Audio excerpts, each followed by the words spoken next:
keep that shit on. Yeah.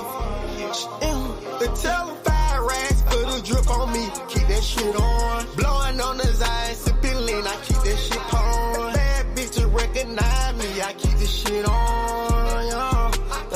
I keep that shit on. Keep this shit on me. Yeah. I keep that shit on me.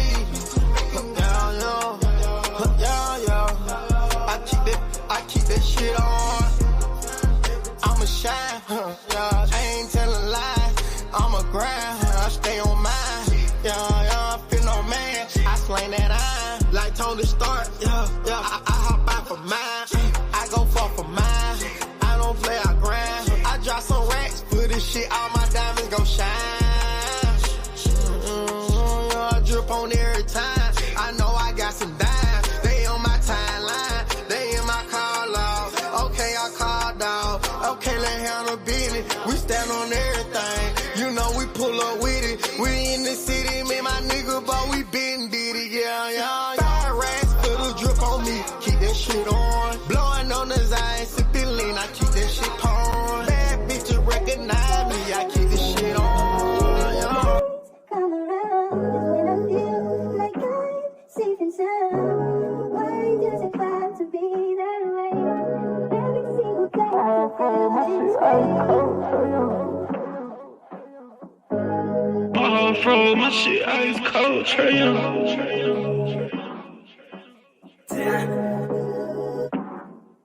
And you know I wear my heart on my sleeve. You hitting all the reads. Pack your shit like you finna leave. I go and hide your keys. Put you in position to win. Bless you without a sneeze. Bust you down in all the VV. Yeah, we was getting cheap. Overplay my part, I can't breathe. I feel the pain in my lungs. I thought we really was one. My heart cold like Trey Young. Overplay my part, I can't breathe. I feel the pain in my lungs. I thought we really was one. My heart cold like Trey Young. Shit ice cold, Trey Young.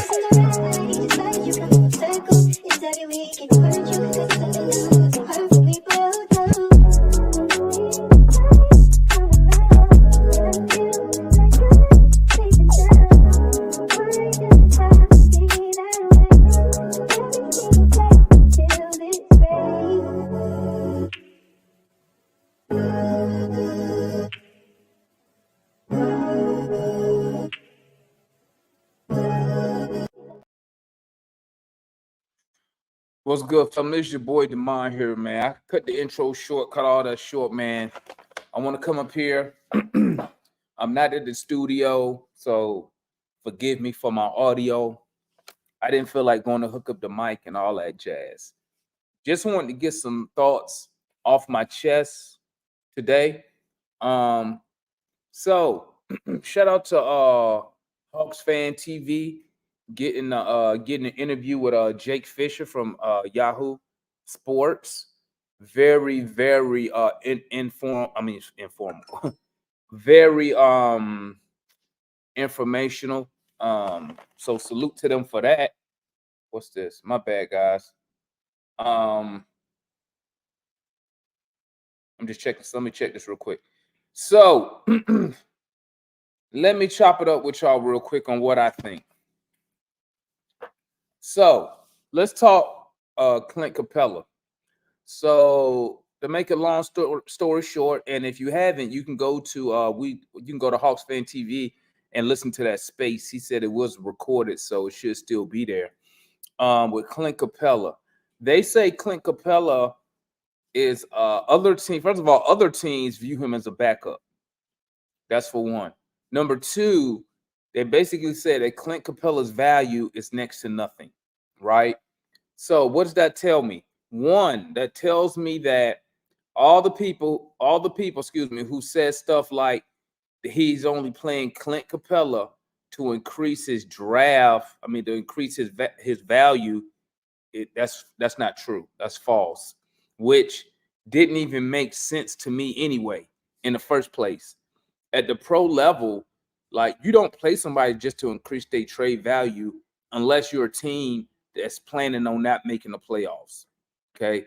Because you're wasting time, you're wasting games when you do stuff like that. I never believed it anyway. So I'm just saying, everybody who told y'all that, they was cap. Okay. And guys, you got to think, when people tell y'all certain things, sit back and ask yourself, does it make sense? Does it make sense? So when we go back and we speak on Clint Capella, when I said stuff like, when I be in these Twitter spaces and I'm telling people whatever deal that the Mavericks had, whatever deal that some other team had, that the Hawks should have took it, that's why. That's why. Because the Hawks have a problem of overvaluating.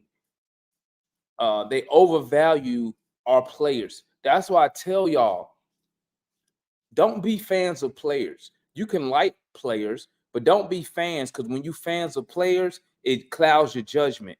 When I sit there and say, I don't like my general manager being friendly and being buddy-buddy with players, that's why.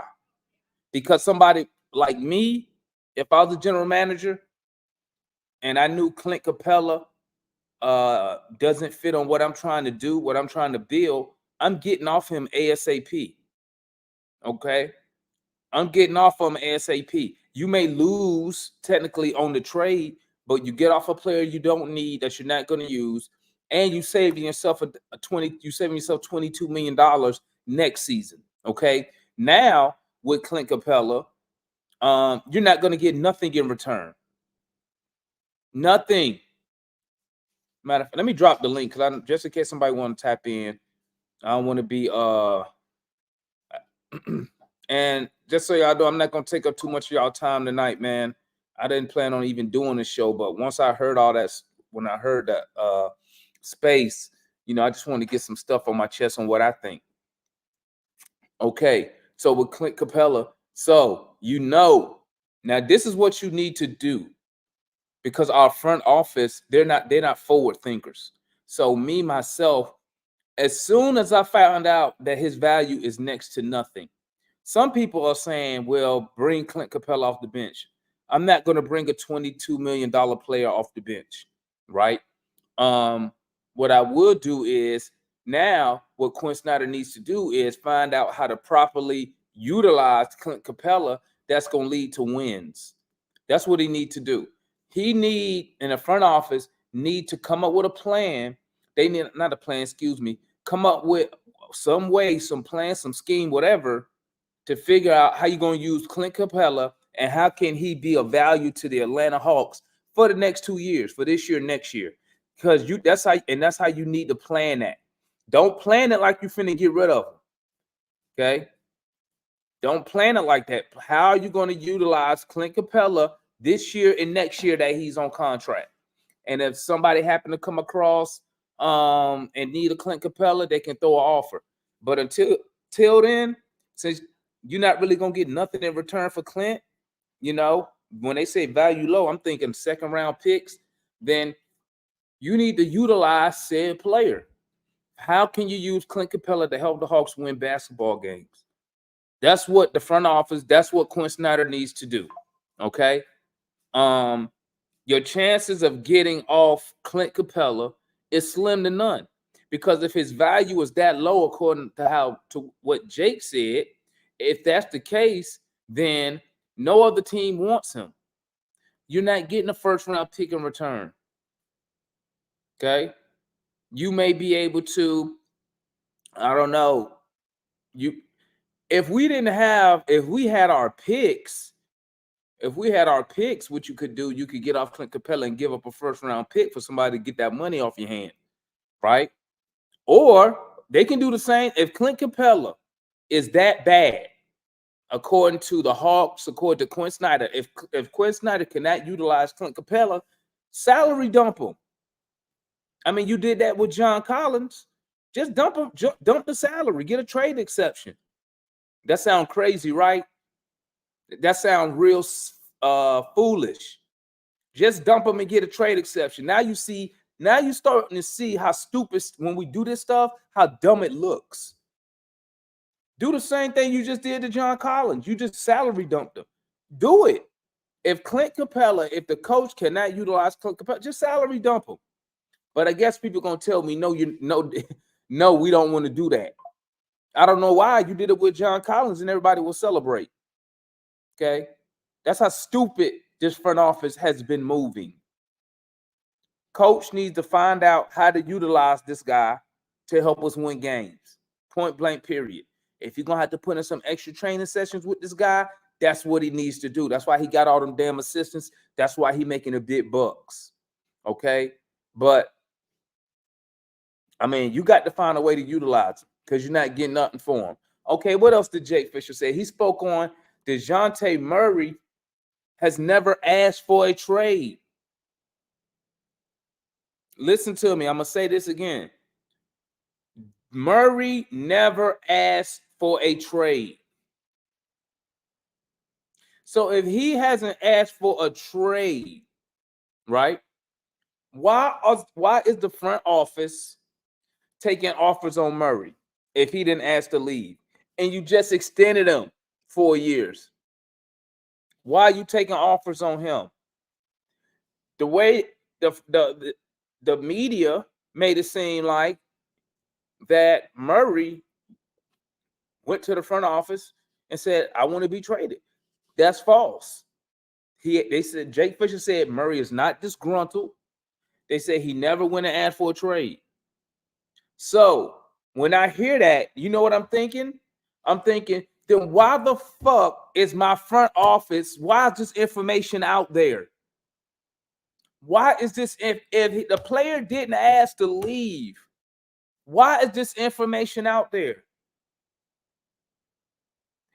You just like this don't make no sense. This front office makes no sense to me. I say again, if Murray never asked for a trade, why is this out here? Why is this noise out here?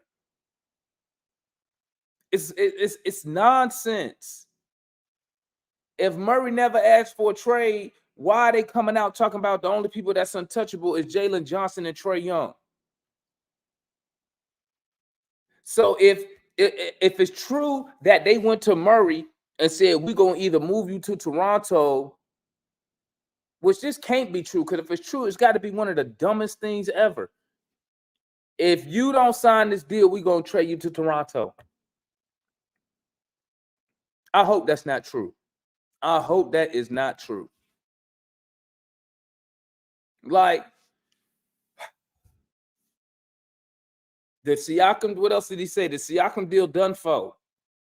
Unless Toronto spin the block at the last minute, the Hawks are out of the running for Pascal Siakam. So why am I upset about that? I'm gonna tell you why I'm upset. Because this whole off season, this front office wasted a whole off season going after one guy, and you didn't get him. You went after him again. When Kobe become eligible for trade, didn't get him. Bird rights deadline, didn't get him. Come on, man. Come on. What did he say? They signed so they could trade him. Why? I don't understand. What? Listen. They did not sign him just to trade him. That makes 0 sense. 0 cents. Let me tell you something. The Hawks front office, they always give out contract extensions for no reason, Corey. This has no, some of y'all don't really be following what this front office what they do. So did they give Clint Capella a contract extension just to trade him? Did they give Okongwu a contract extension just to trade him? Did they give DeAndre Hunter a contract extension just to trade him? The answer is no. No, stop, bro. Some of y'all just believe anything, bro. And I ain't even mad at y'all, man. I'm not even mad. I'm not even upset. If y'all want to believe the mumbo jumbo, be my guest. Be my guest. I be telling y'all, man, stop listening to these folk, man. Stop listening to these folks. Listen, the Hawks had no choice but to give Murray a contract extension. Corey, let me put you on the game, Corey. Let me put you on the game. When they trade for Murray, Murray was expiring. I mean, he had 1 year on the deal. Murray come here, we do the first season. They had no choice but to extend Murray, or he was going to leave, or he could leave for nothing. Do you hear me? If they didn't extend him this year, he could have left as a free agent for nothing. They had no choice but to sign him. I'm just confused on why Murray even signed the contract, to be honest. Because if I'm Murray, I'm not signing shit. Come on, man. Y'all cannot just, listen. One thing you cannot deny is the track record of the Atlanta Hawks front office. Just look at the track record. Look at the track record. The track record gonna tell you everything you need to know about this front office. Bro, listen. I'm gonna tell you something, man. This front office, what they're doing, in my opinion, okay? First of all, according to Jake Fisher, and shout out to whoever was that fan that asked that question, is why is my general manager reaching out to teams about making deals? Why is my general manager calling other teams trying to make a deal? You don't listen. Listen. If he's reaching out to teams, you already losing leverage, because now the team you contacted already know you don't even want the guy. Now they know you don't want him. And it's going to be the same thing like Collins. All this mumbo jumbo nonsense is leaking out about Murray, about everybody else on the team, not named JJ, not named Trey. Come on, y'all. And when I be talking and ragging on this front office, people be having the nerve to come and try to speak up for them. And all I be thinking to myself is, have you looked at our track record of the front office and ownership the past 5 years? Look at the track record. Come on, man. Now what they doing, they trying to save face, bro. Listen to me. Listen to me. You cannot have all this leaking going on. All this information that's coming out, players, you think that don't affect players? Because y'all know when in the trade market, where there's smoke, there's fire.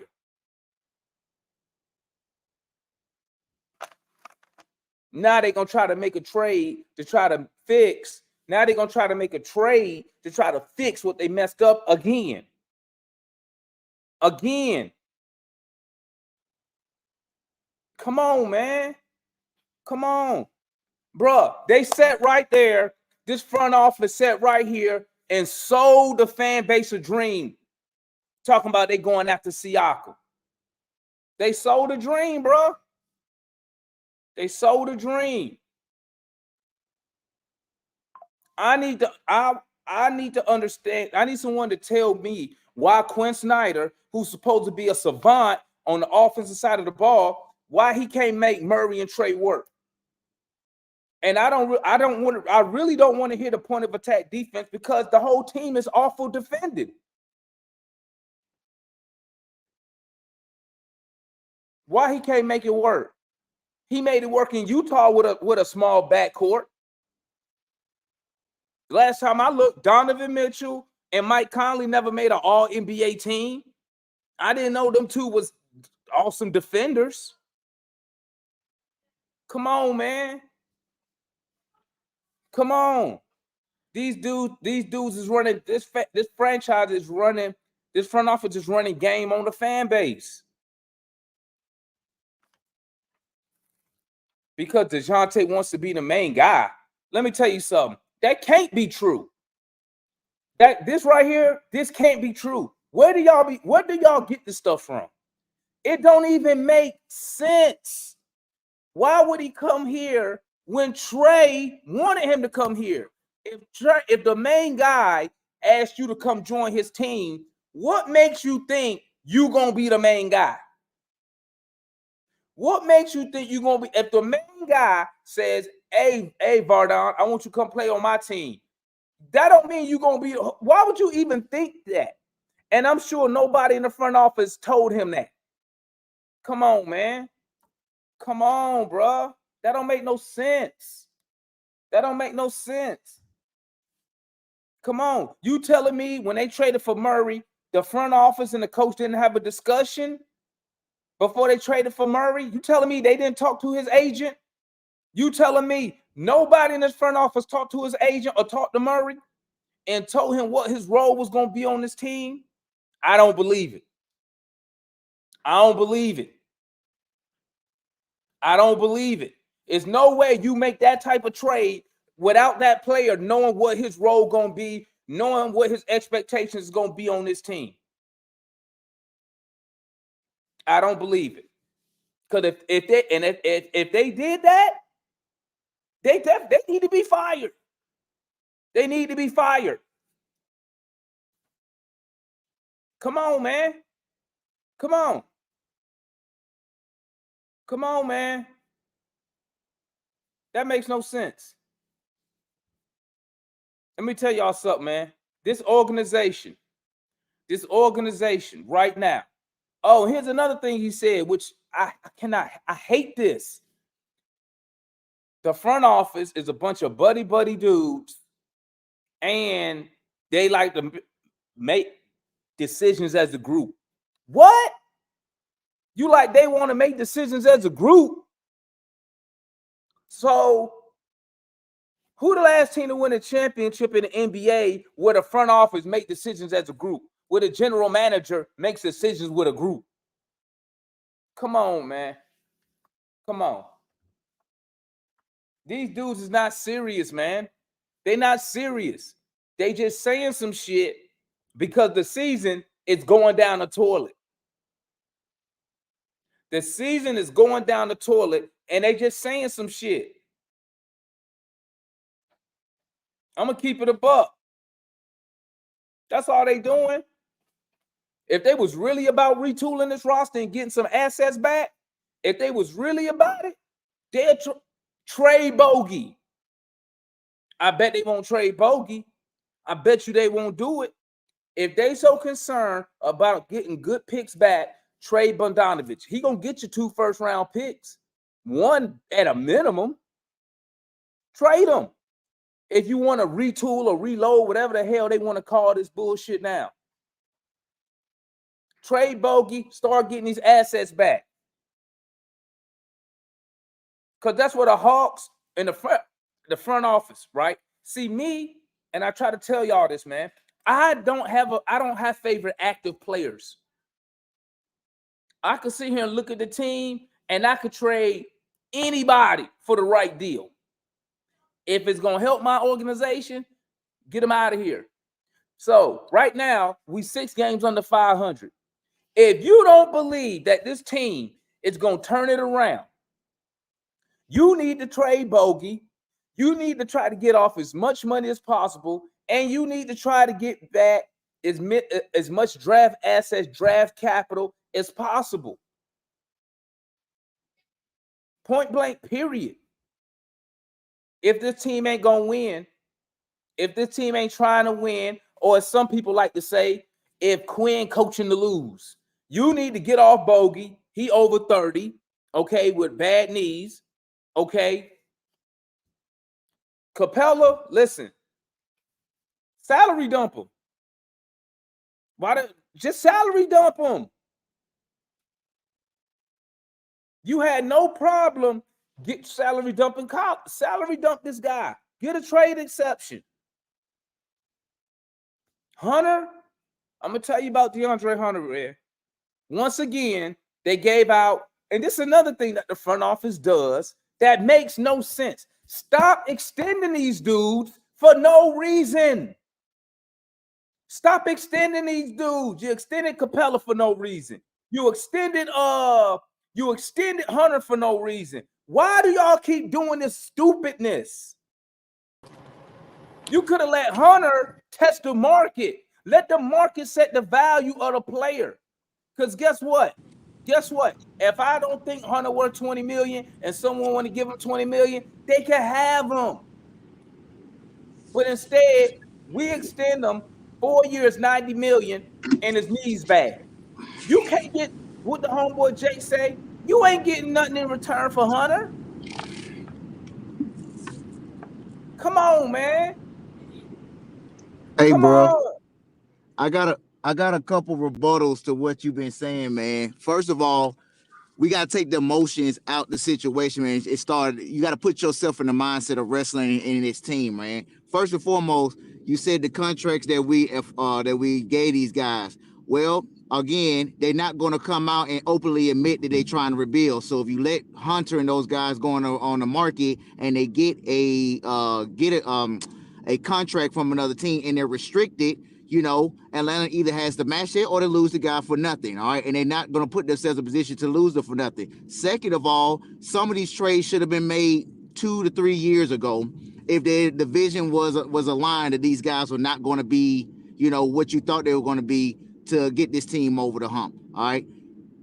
Lastly, the NBA, if you look at the state of the NBA across it, there are a bunch of teams putting these guys on these favorable contracts because when the right star or right player arrives and they need to move some contracts, they can move those contracts. You're right about Bogey. He is seen as a player that they can be traded off the bench as a six-man piece, but Murray has more value because of his defensive acumen. Now, it ain't been good with his been with Atlanta. But that's not to say if he goes to another team, he can't help them in that department. But I do agree that Bogey should be moved. He will get your first round draft pick, not two. He'll give you one, and it might not be protected. The NBA has players all over right now and teams with the same type of contracts that Murray had because it makes it favorable to other teams and to obtain them. So it's not just Atlanta Hawks. What I do think is it is stupid that we sign all these guys with no intention of keeping them because what you're doing is you don't have any stabilization within your organization. The thing is this, with Murray, they had no choice but to extend Murray. They had no choice. Oh, losing for free, yeah. Losing for nothing. Murray, I have no problem with Murray's extension. All I said was the Hawks had no choice. They had to extend him. They had no choice, right? Yeah, but I don't have a problem with that. But I have a problem with when you're giving guys like Hunter a 4-year extension for no reason. You let them test the market. I'd rather lose a guy for nothing than be on the hook for 3 years at 70 million with a guy with bad knees. I'd rather let Clint leave for free before I'm stuck with we owe him 22 the rest of this year. You owe him 22 next year. I'd rather have him for nothing. I would have let him leave. But we extended them for no reason. When we extended Capella, he had a whole nother year left. You ain't have to extend him. You could have let that year play out. And at the end of the day, you as a general manager, you have to put a value on these players. You need to say, I think Hunter to my team is worth 20 million. And if he go test the market, if somebody want to give him more than that, you let him go. But you don't want to put yourself with long-term bad contracts. That's what you don't want to do. If you look at the state of the Hawks' if you look at the state of the Hawks and their contracts, a lot of them are favorable for other teams to attain, man. Outside of trades with $40 million, all these other guys' contracts are favorable. Who signed an extension besides Murray that's favorable for another team? Who? You want me to give you on one the Hawks, team? Yeah. Oh, you said on the Hawks that signed an extension? Well, Bogey has an expired contract, so that's one. It's what, 18 million. You got Capella. Capella's right at 20 million. Capella value is zero. His value is sinking because Capella don't do anything else but rebound, man. All right? The dude from Yahoo Sports, he came into space. Hawks Fan TV had a space. Jake Fish from Yahoo Sports said Capella value is zero. Yeah, you hear me? Zero. But you know, to Hawks fans, he's the best thing since sliced bread, and the rest of us be trying to tell him like, look, man, he ain't what you think he is. You know what I mean? But that's for another story. But And that's like, why I said, that's why when I be in these spaces, that's why I say that the front office, okay, they not really what's the word I'm looking for? Uh they damn, how can I say it? At the end of the day, whatever Dallas offer you from Clint Capella, you should have took it. Just so you yeah, can get off the player and get off the money. I agree with that. The Hawks, we have waited over the last 3 years too long to trade pieces that we thought were going to be contributing for us here in 2024. And We've done all the that with like leaks. 4 different players. You know the dude Jake Fisher from Yahoo Sports. You know he said Murray never asked for a trade. I can see that, Demond. He didn't ask for a trade, but would you openly admit to your fan base and to your bosses that you have sabotaged the season and you don't know what you're doing? No, No, listen, you're gonna listen try what to I cover said, it Juan. up, Listen huh? what I said. He's never asked for a trade. I know, Meaning, and go ahead. meaning, meaning he hasn't even told the general manager, you know what? Hey, it ain't working here. I like to be moved. So if Murray never asked for a trade, why is all this crap leaking out about him don't want to be here? Everybody's available. It make the front office look stupid. Well, they are stupid, Demond, and Well, you everybody are is right. Yeah, available. they are. Not named Trey, my bad. Everybody is available, not named Trey and JJ, and they see Murray. Murray didn't come. If Murray didn't ask for a trade, fine. He didn't ask for a trade. All right. I mean, obviously that's what the media does. It puts us up against things and make us want to believe what's going on. Whatever. Murray didn't ask for a trade. However, Murray's value is probably the highest out of anybody right now, not named Bogey or Trey Oh or yeah, it Jalen is. Johnson. It is. It You know what I mean? is. So if I can recoup some draft picks and I can get a player or two that can come up, slide right in to help with this undisclosed rebuild, then that's what I'm going to do. It's stupid. I agree. It is stupid. Why would you sign them to a contract extension and you just gonna trade them in 6 months? All right, but I do understand why they did it and they I signed them don't. for I don't 30, have. 20 million, 30 million I don't because have it's a a favorable problem. contract to move. I don't have a problem trading them. That's not. I don't have an issue with that. My Yeah. issue is my front office leaking out information. Somebody leaking that information, and Yeah, it so need to be. It need to be fixed. yeah, somebody Or I somebody need leaking my the front office information. to come out and say, "Hey, those rumors. They ain't even got to say, hey, the rumors that y'all hear, guys, they're not true. They're false. Something. They Don't ain't gonna just sit here and they, let they, rumors. they gonna wait until it's close to the deadline, or they're gonna wait till after deadline, just like they did last year. And then the state of the Hawks is gonna be in another funk, and you're just gonna have incriminating reports on how dysfunctional we are as a team and And he organization. said, and he said, all the people he spoke to in front offices said the Hawks are the one making them phone calls, calling around. And like I said, I don't like that. Demont, I understand it. Look at us, bro. We're 15 and No, but what 21. Juan, listen to Oh, me. I go have ahead. no problem with trading people. I Uh-huh. have a problem with the way they going about it. I'm not calling nobody I, because to me, when you call, that's like this, Juan. That's like me and you, we in the same unit, right? yeah. And say we both first sergeants and we can move some soldiers. That's like if you walked up to me and said, "Hey, Demond, hey, I got this soldier I sent over there to your unit." You know the first thing I'm thinking? Oh, Yeah. he must be a dirtbag. Because what we know Yeah. in the army, Juan, people Yeah. don't give up they good soldiers. Nope. So No. what I'm thinking is when Landry and them reaching out to other teams, to me, and this just could be my way of thinking. This is just the way I'm thinking. I'm Yeah. not saying I'm right or wrong, but to me, you lose leverage because now immediately I'm thinking, oh, you either don't want this guy, or this guy not working, or this guy want to leave. Well, It's the NBA is big, and everybody sees what they know what Murray brings to the table, and so yeah, part of that is there's some truth in what you said. You do lose leverage because you calling around, but at the same time, teams may be looking at it as an opportunity, as a gold mine to improve their team too, because they're looking at Murray like his stats are not bad. You know what I mean? They're looking at like, okay, if it's not working with Atlanta, what maybe I could try to take this guy. But what you do lose leverage, like you just said, is the package you want back. You know what I mean? So Atlanta right now, there was an ongoing rumor that Atlanta is seeking Austin Reeves, Rui Hachimura, and a first round draft pick. But the Lakers like, I'm not coming off of Austin Reeves and Hachimura. They just want to give a Hachimura Max Christie in like a first round draft pick in 2029. How does a 2029 draft pick help us right now? You know It what I don't. mean?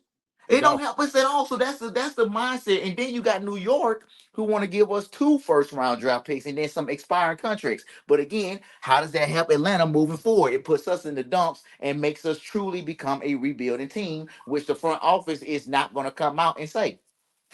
Well, what we do know is we know the front office not gonna say nothing, but you know your team rebuilding by the moves they make. So Yeah, of we course. we know by the return they get on Murray, and I got to see if they move anybody else. That'll let me know if they rebuilding. Whatever they want to call it, retool, whatever, they rebuilding. Once you come off Murray, you rebuilding. Okay. Demar also, go ahead. Sorry.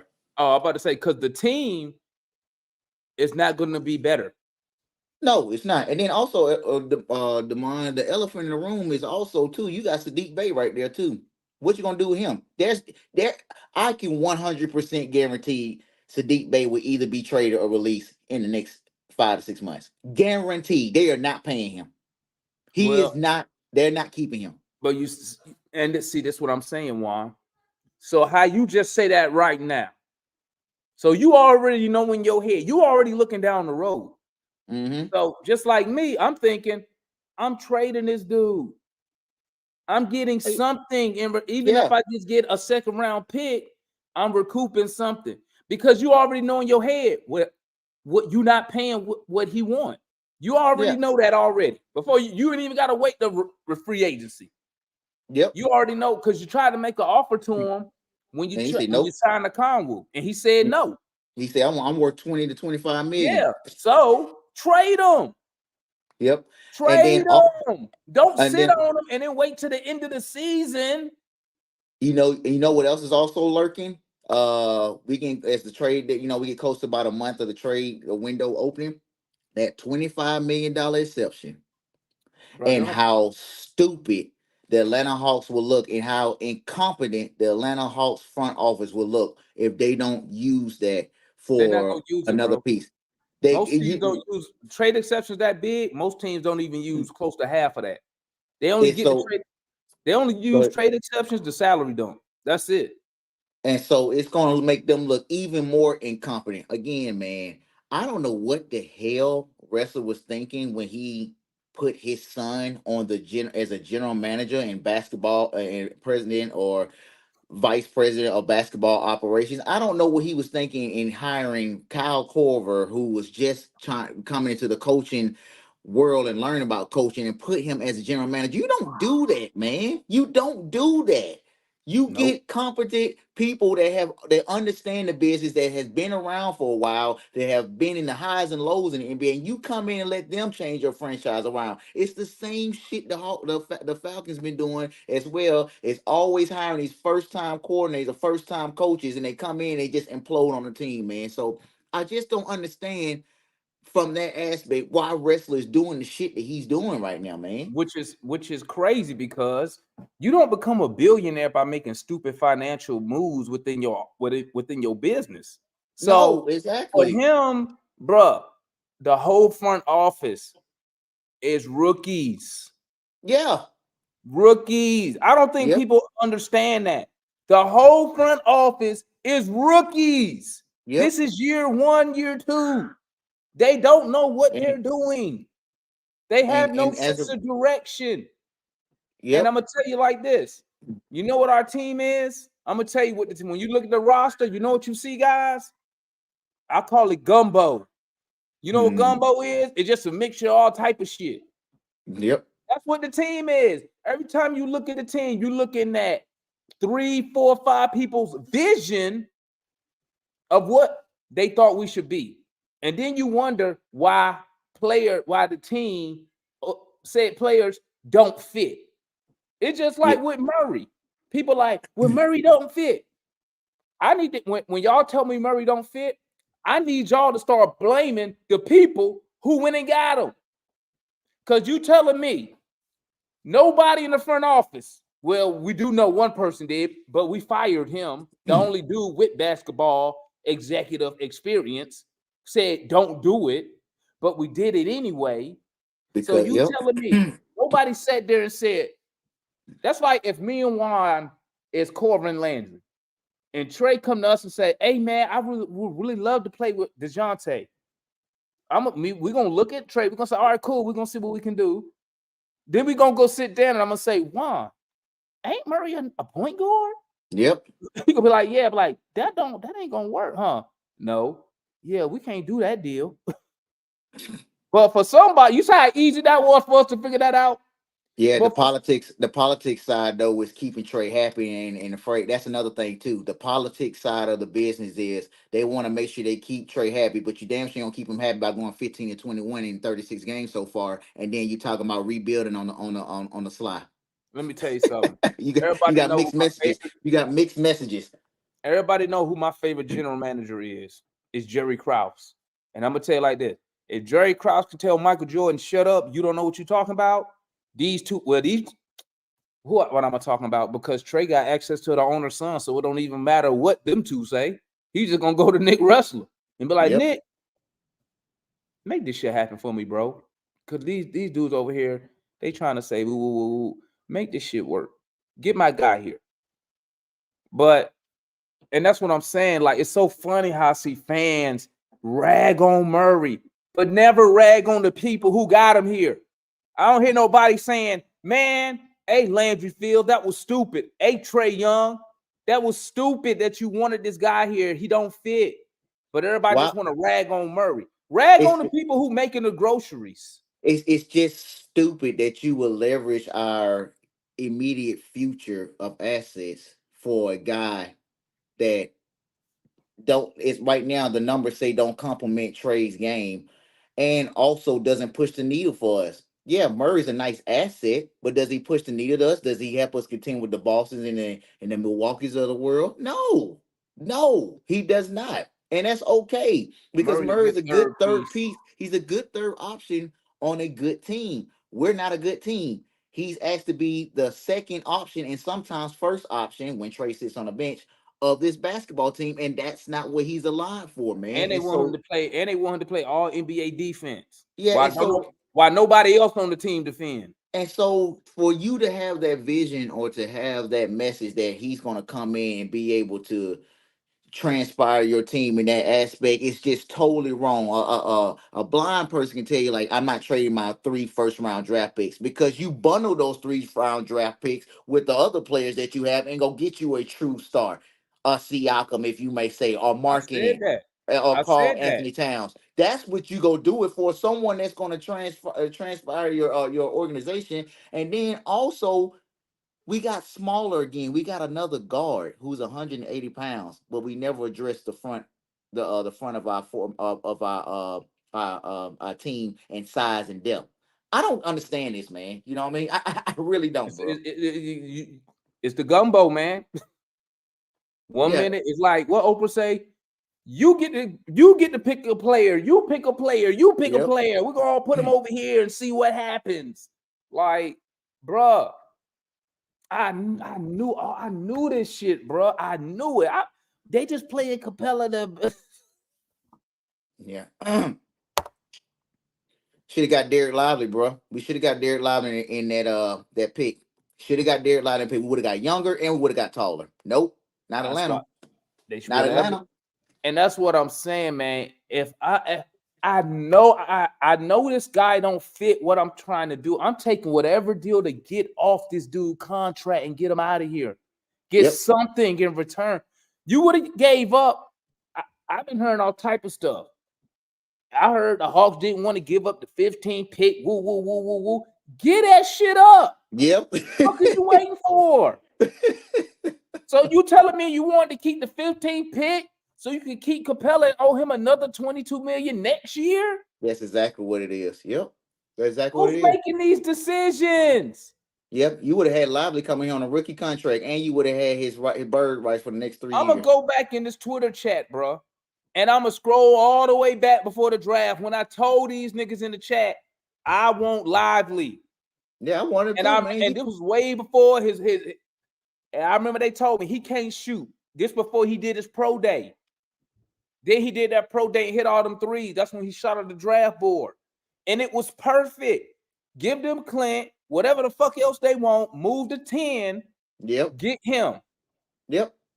It's that business simple. decision. But once again, these idiots don't even know how to value their players. Also, they told you. I remember when Mikey told me Clint Capella is a first-round pick. I was like, what? Also, Damon, you got to realize too, the Hawks thought that that last year was a fluke, which I don't know how, because the season before that we was 43 and 39. So you got back-to-back seasons of 41 and 41 and 43 and 39. Everybody knows you're crumbling as a team under pressure. You got to make something shake, man. And if you get rid of Capella, like you said, okay, we in a small little rebuild. We can acknowledge that you got younger, but you got taller, and you got money off the books, which gives you more financial flexibility to go out and get whoever you're trying to seek out. I don't know, man. Like, I'm not a Harvard scholar. I'm not a Yale accountant or came from Yale or anything like that. But I can look at the state of a franchise and look at like these are stupid ass business decisions and come up as an advisor, but like, hey, that's dumb. We need to go another route. You can do the same thing. You can do the same thing. That's what happened when you got rookies in the front office. It's stupid, bro. Who's advising these guys and saying, yeah, that's a great idea. Let's keep Clint again. Juan, how the whole front office rookies? Yep. None of them been a general manager at any level of basketball. G League, college, nothing. Nothing. I think the most land you got was being a scout. Yeah. Like, you gotta be kidding me, bro. And then even if you do want your son to learn the game, why not have him assist Travis Slink? Yep. Damon, also, what organization you probably look it up later or whatnot. What other NBA franchise where you have two general managers? Sit on that one. Sit on that one. That's what I've been saying, bro. Like, bro, I'm from the old school. I'm all about I'm on my grown man shit. If y'all don't know, chat, I'm 46 years old. Okay. I don't do in my household, we don't do group. I don't go to my kids and say, hey kids, everybody come in, let's huddle up. All right, I gotta pay these bills. Which one do I pay, kids? Hey kids, what time do y'all want to go to bed? Let's come up with a decision. What? I'm from the old school. Listen, I'm an army dude, man. I keep shit real simple. I'm the boss. Yep. I make the decisions. Guess what? If it fuck up, I take the blame. Yep. Okay. You cannot have. Listen, it's a reason why. I'm gonna log off right now, man. I just went and got something to eat, so I'm gonna eat in the background. Salute my guy Juan. Thanks for tapping in, my guy. I appreciate you. I don't do, bro. Listen, if I'm gonna be in charge, I'm in charge. Okay. I don't do the group shit. I don't do the collective because I want to do the shit how I want to do it. And if I fail, I want to fail doing it my way. And if I fail, I'm gonna take that L. I'm gonna stand tall. Hey, Damon, that shit didn't work. You're right, boss. It didn't work. I fucked up. Damon, you fired. Understand? You see? When I heard that everybody has a say, as soon as I heard that, I was like, that shit is not gonna fucking work. It's not gonna work. Because you know what that does? You know what that tells me? When they say we're collective, we do stuff, we do things as a group. You know what that tells me? It tells me that it's some people in there who scared to take accountability of whatever decisions that's being made. If I'm gonna make a decision, I'm gonna stand on that decision. It's just like if y'all follow me on Twitter, I be talking cash shit on Twitter. But when I'm wrong, or like y'all saw the other night, if I'm wrong, I'll be like, well, I'm wrong, my bad. Boom, take accountability. But when you do that group shit, now anybody can get blamed when shit fuck up. So with the state of the Hawks right now, who do we blame? We got to blame the I'm gonna start calling, you know what I'm gonna start calling the front office? I'm calling these dudes the commission. That's what I'm gonna start calling them. The commission. Since it's 50 million dudes making decisions. So the commission don't want to take accountability. See, now you can't blame nobody. You can't blame nobody now. Now you just got to blame the commission, because they could be like, soon as you talk to one of them, they're gonna be like, well, we made this decision as a group. What the fuck?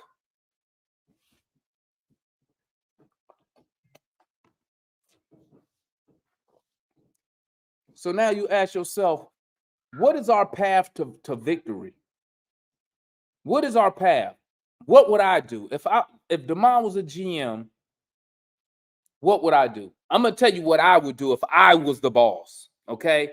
Ain't no commission. I'm the boss. This is what I would do. First person I'm walking to is Quinn Snyder. I'm going to Quinn Snyder and I'm saying, Quinn, I'm gonna have a list of the roster. Who don't work? Who don't you need?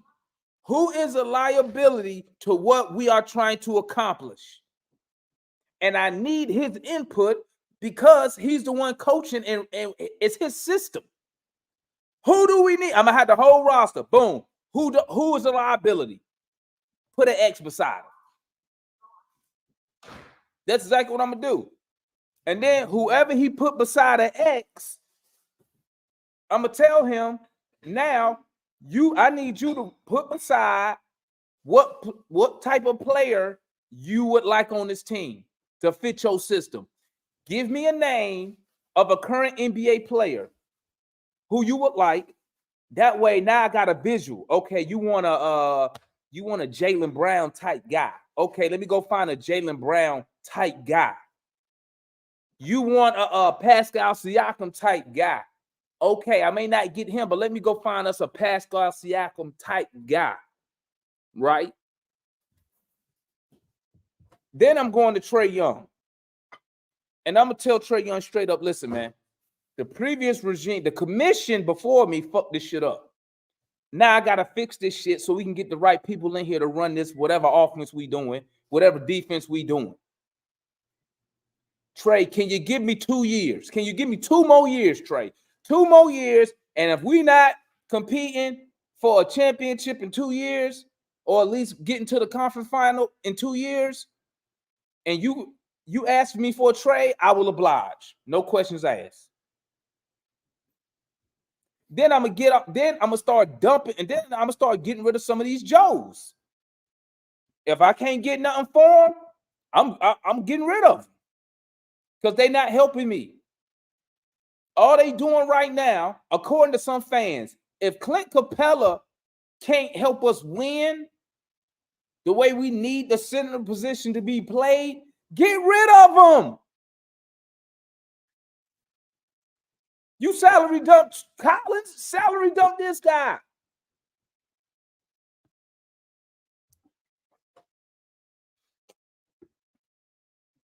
Speaking of that, meanwhile, the dude we salary dump, guess what they did in Utah? They moved his ass to the center position. Like I said on Twitter, go look on my Twitter. I said we could have kept John and played him as a small ball 5. D-Cats told me, no, you can't. Utah doing that shit right now. Got a better record than us. Got a better record than us right now. Look at them in their last 10 games. Talk to me. But I don't know what I'm talking about. You know why they tell me that? You know why? Because I don't follow the little bullshit narratives and shit they be pushing and running, bro. That's why. I don't be up here twerking for the front office. I don't be twerking for Trae Young. I don't be twerking for Coach Quinn. I don't twerk for none of them. So that's why I can look at the team and be completely blunt about my assessment. That's why when people tell me, when people come up here and they'll be like, oh, you love Nate. You know what? That's why, what do I do? When people tell me, oh, you just love Nate McMillan. You know what I do? I'm like, fuck Nate McMillan. See how easy that is? The homeboy Kareem said, you can't win with Trae Young, too many deficiencies. Look, Kareem, whether you like Trae Young or not, okay, you stuck with him. Whether you like him or not, okay, you're not going to get the value in return for this guy, okay? So what they need to do, like I said once before, I think I said it during a post-game live or watch-along. I can't remember where I said it at. But I would go get Isaiah Thomas, the Hall of Famer, and he will be my consultant on how to build a team with small guards. Who is a consultant? You ever notice this, guys? You ever notice this? You ever notice your dynasty franchises always have consultants? Lakers, Jerry West. Then after them, who went and got him? Jerry West was a consultant to the Clippers, consultant to the Warriors. Who's been our consultant? What basketball executive have we had that's a consultant that can help guide the franchise, guide the front office, has a good eye for talent? These dudes not trying to win, man. They're not trying to win. No, Crumb. See, y'all got it all messed up, man. Listen to me. When I say consultant, a consultant means he don't have no say in my decisions. He's here to give me advice on how to build a team with small guards. Because my best player is a small guard. Who the last small guard to win a championship, lead the team? The Pistons. Why are you not picking his brain? Why are you not picking Joe Dumars' brain? Hall of Famers can guide you. Why we got a rookie front office? These dudes not trying to win, man. That's why. They're not trying to win. And they come out with all this fugazi mumbo jumbo shit. Retool. Are you serious? You really expect a fan like me to believe that? They just trying to retool. You know how silly that sounds to me? And then when I say, no, they're not retooling, they be like, it's only a rebuild if you trade Trae Young. Says who? Who made up that rule? Who made up that rule? You know what, Kareem? You know what? When you say Trae Young not built like that, you know why? Because he ain't held accountable to be built like that. He ain't held accountable. I don't know why Quinn Snyder just don't tell him go out there and guard somebody. That's what I would do. Instead, he got him in the middle playing like a free safety. Tell him to go guard somebody. You only get better at defending by defending. And I'm not saying he finna be, I don't need him to be no lockdown defender. I don't need him to be that.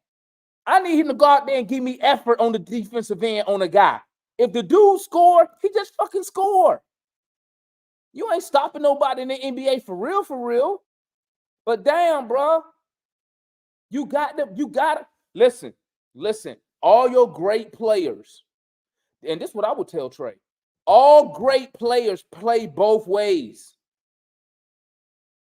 Let me say that again. Not good players, not average, but great players. If you want to be great, great players play both ways.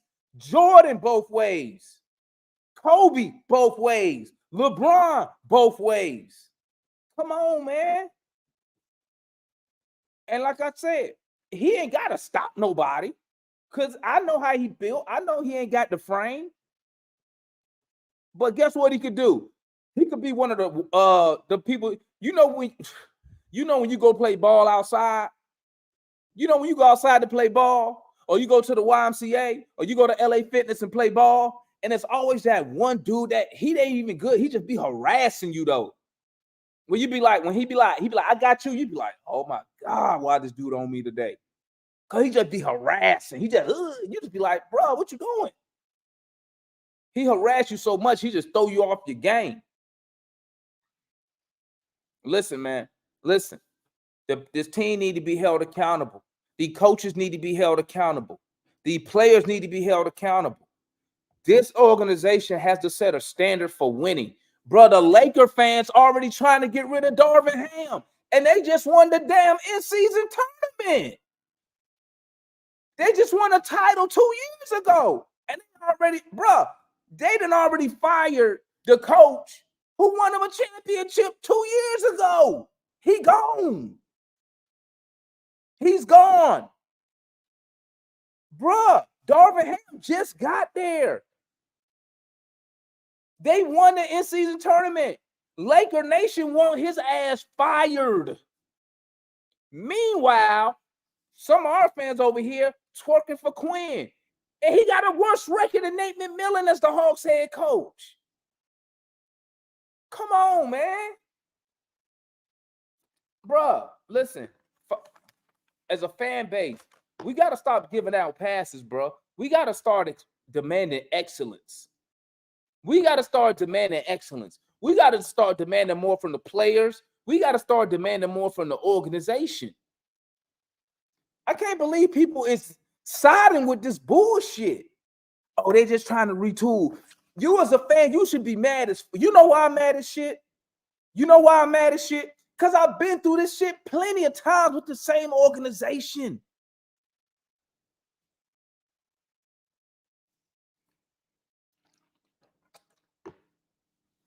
Let me tell you, you know how you can get this owner to spend some money? Want me to tell you how you get the owner to spend some money? Go talk to Trae Young. Go talk to Trae Young. Go tell Trae Young, go put in a trade request and watch what happens. I bet they'd be up so fast trying to get whoever they need to get to keep him here. Go tell Trae Young, hey, I'm about to put in a trade request because we not winning. You know what they're going to say? Please give us time, Trae. Please give us time. You know what the owner going to say? Please give us some time, Trae. Let us get this right. You know why? Because Trae Young, you can hate him all you want. You can hate Trae all you want, but you know what Trae is? If he ain't nothing else, he a motherfucking cash cow. He makes money. Them jerseys, he always top 10 in jersey sales. He make money. Them little kids love Trae Young. So he always got the attention of the owner. You feel me? Tell Trae Young, go up there and say, hey, man, I'm about to put in a trade request because y'all niggas ain't trying to win. Y'all over here got me out here. Yeah, y'all about to have me playing ball with Kobe Buffkin and got that with some. I'm trying to win. I bet you that front office, that owner jump up, start making some moves to save his cash cow. But I'm telling y'all, man, listen, stop falling for this mumbo jumbo bullshit, bro. Do not fall for this bullshit. You got a rookie front office. That's the first thing you need to know. Nope. Corver, Landry, Nick Wrestler, none of them has been an executive at the NBA level or a general manager. The closest you got is Landry Fields, and he was a scout.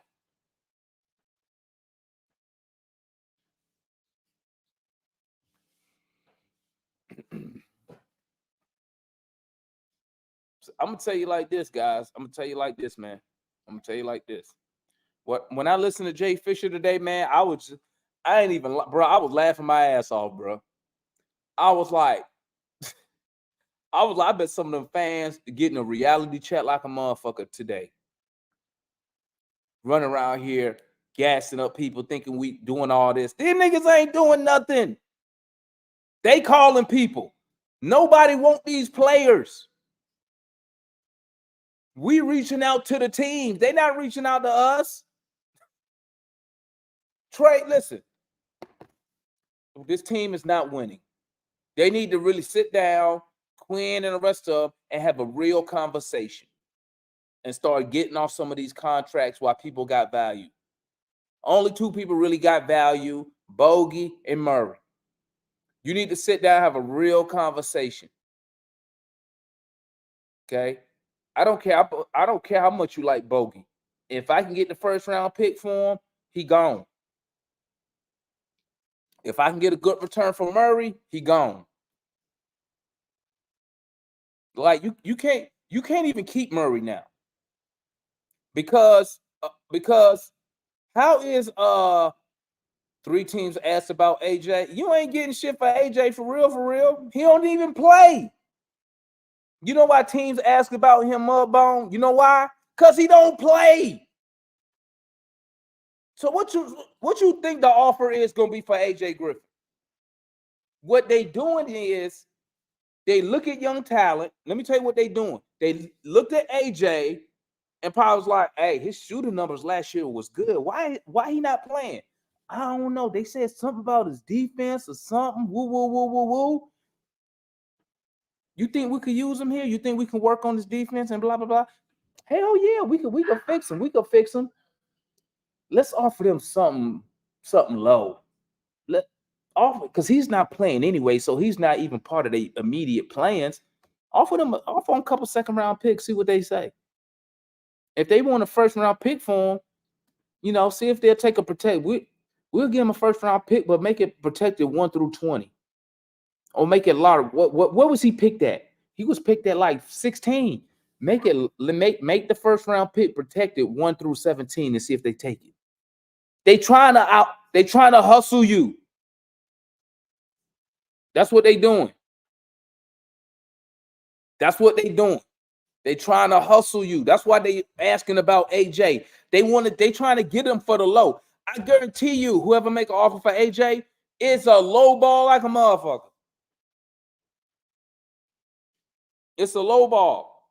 Why AJ ain't getting any run in the G League? That's my question. Crum. I've been said that. Chat. Come on. How long I've been saying that? I said, at least put him in the G League. Let him play every day. Why you got him sitting on the bench and he ain't even playing? How you supposed to get better sitting on the bench? Send him to the College Park only down the street. It's no effort. Send them there. Why does the player have to come ask you? You the fucking coach. You in charge of their development. He a first round pick. Why you don't have him down there working on his craft? It's crazy. And you know he got talent, because guess what? Last year this time, he was getting ready to go to All-Star Weekend. This year, all he doing is getting DMPs.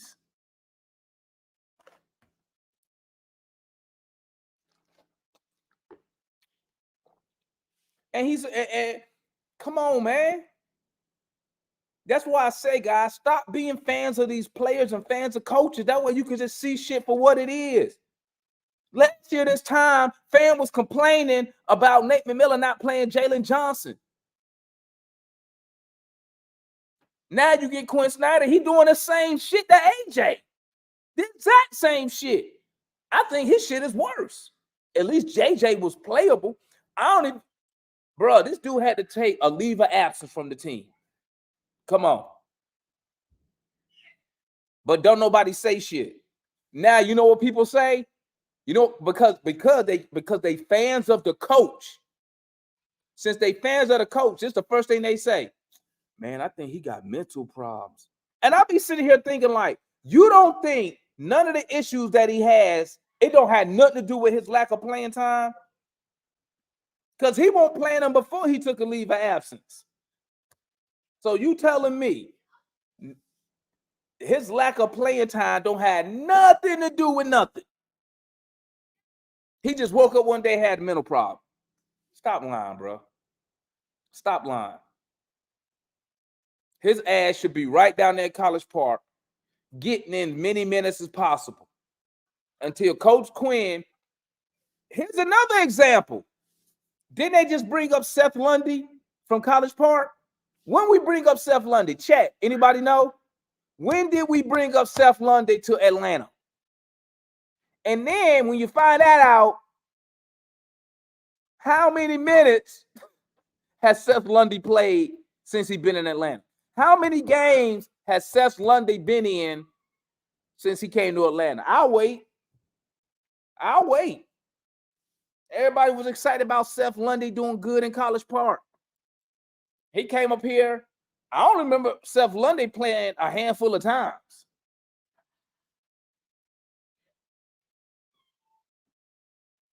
When the last time Seth Lundy played? Anybody know? Anybody know the last time Seth Lundy played in an NBA game?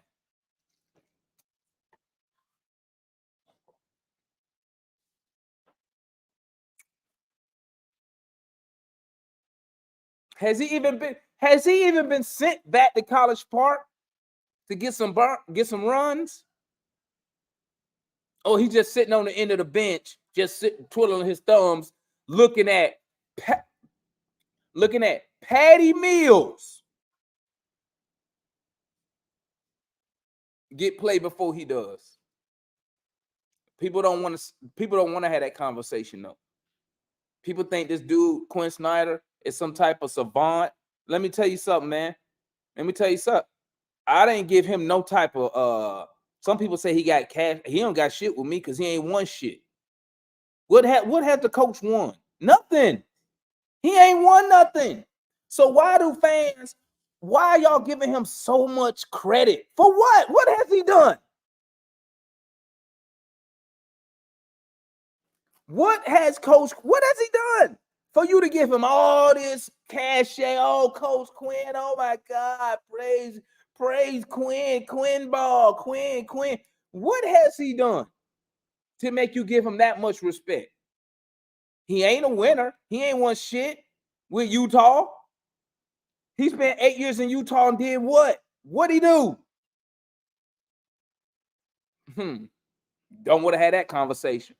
But those same fans was quick to bring up Nate McMillan shit. Oh, Nate was terrible in Indiana. Nate was terrible in Portland. Well, what has Quinn won in Utah? Well, he ain't won nothing. He ain't even made it to a conference final. So guess what? Why are you giving him so much love? He ain't done nothing. Then he get here and he make us worse than we was last year. At least last year, this time, we was only one game under 500. One game under 500 last year at the same time. This year, we 6. Last night, we were 7. Come on. He has made us worse. Bruh, it took us overtime to beat the Sixers without Embiid and without Covington. And we still gave up almost 140 points. Come on, man. Bruh, I need y'all to wake up and see what's real, man. And see what's real. Don't let these people fool you, man. Do not let these people fool you. Do not let these people fool you. Yeah, here go the link, Mike. I probably got about 10 more minutes, man, if you want to tap in. Don't let people fool you, man. Your front office, anytime anybody tell you anything about the front office, let's go look at the moves the front office has done. The front office got a track record. And here's another thing they're going to tell you. What they're going to do, they're going to blame it on Travis Slee. Well, that was Travis. Okay. Come on, man. Come on. Y'all, those who've been on this channel long know me. You know, the only thing I care about is winning. I want to win. I want to win. I want to win now. I want to win tomorrow. I want to win yesterday, the day before that. I want to win. I will trade anybody if it's going to make my team better. I will trade the coach if it's going to make my team better. That's who I am. I don't have no favorites. Okay? I don't have no favorites. What's good, Mike? Yo, what up, man? None. I was just talking good stuff off my chest from what I heard from the when I was listening to that space with Jake Fisher from Yahoo Sports. Okay, Jay Fisher from Yahoo Sports. Yeah. What was his space? He was just talking or something? He was in the space. You know the Twitter handle HAWKS Fan TV? Nah, I don't know that Twitter handle.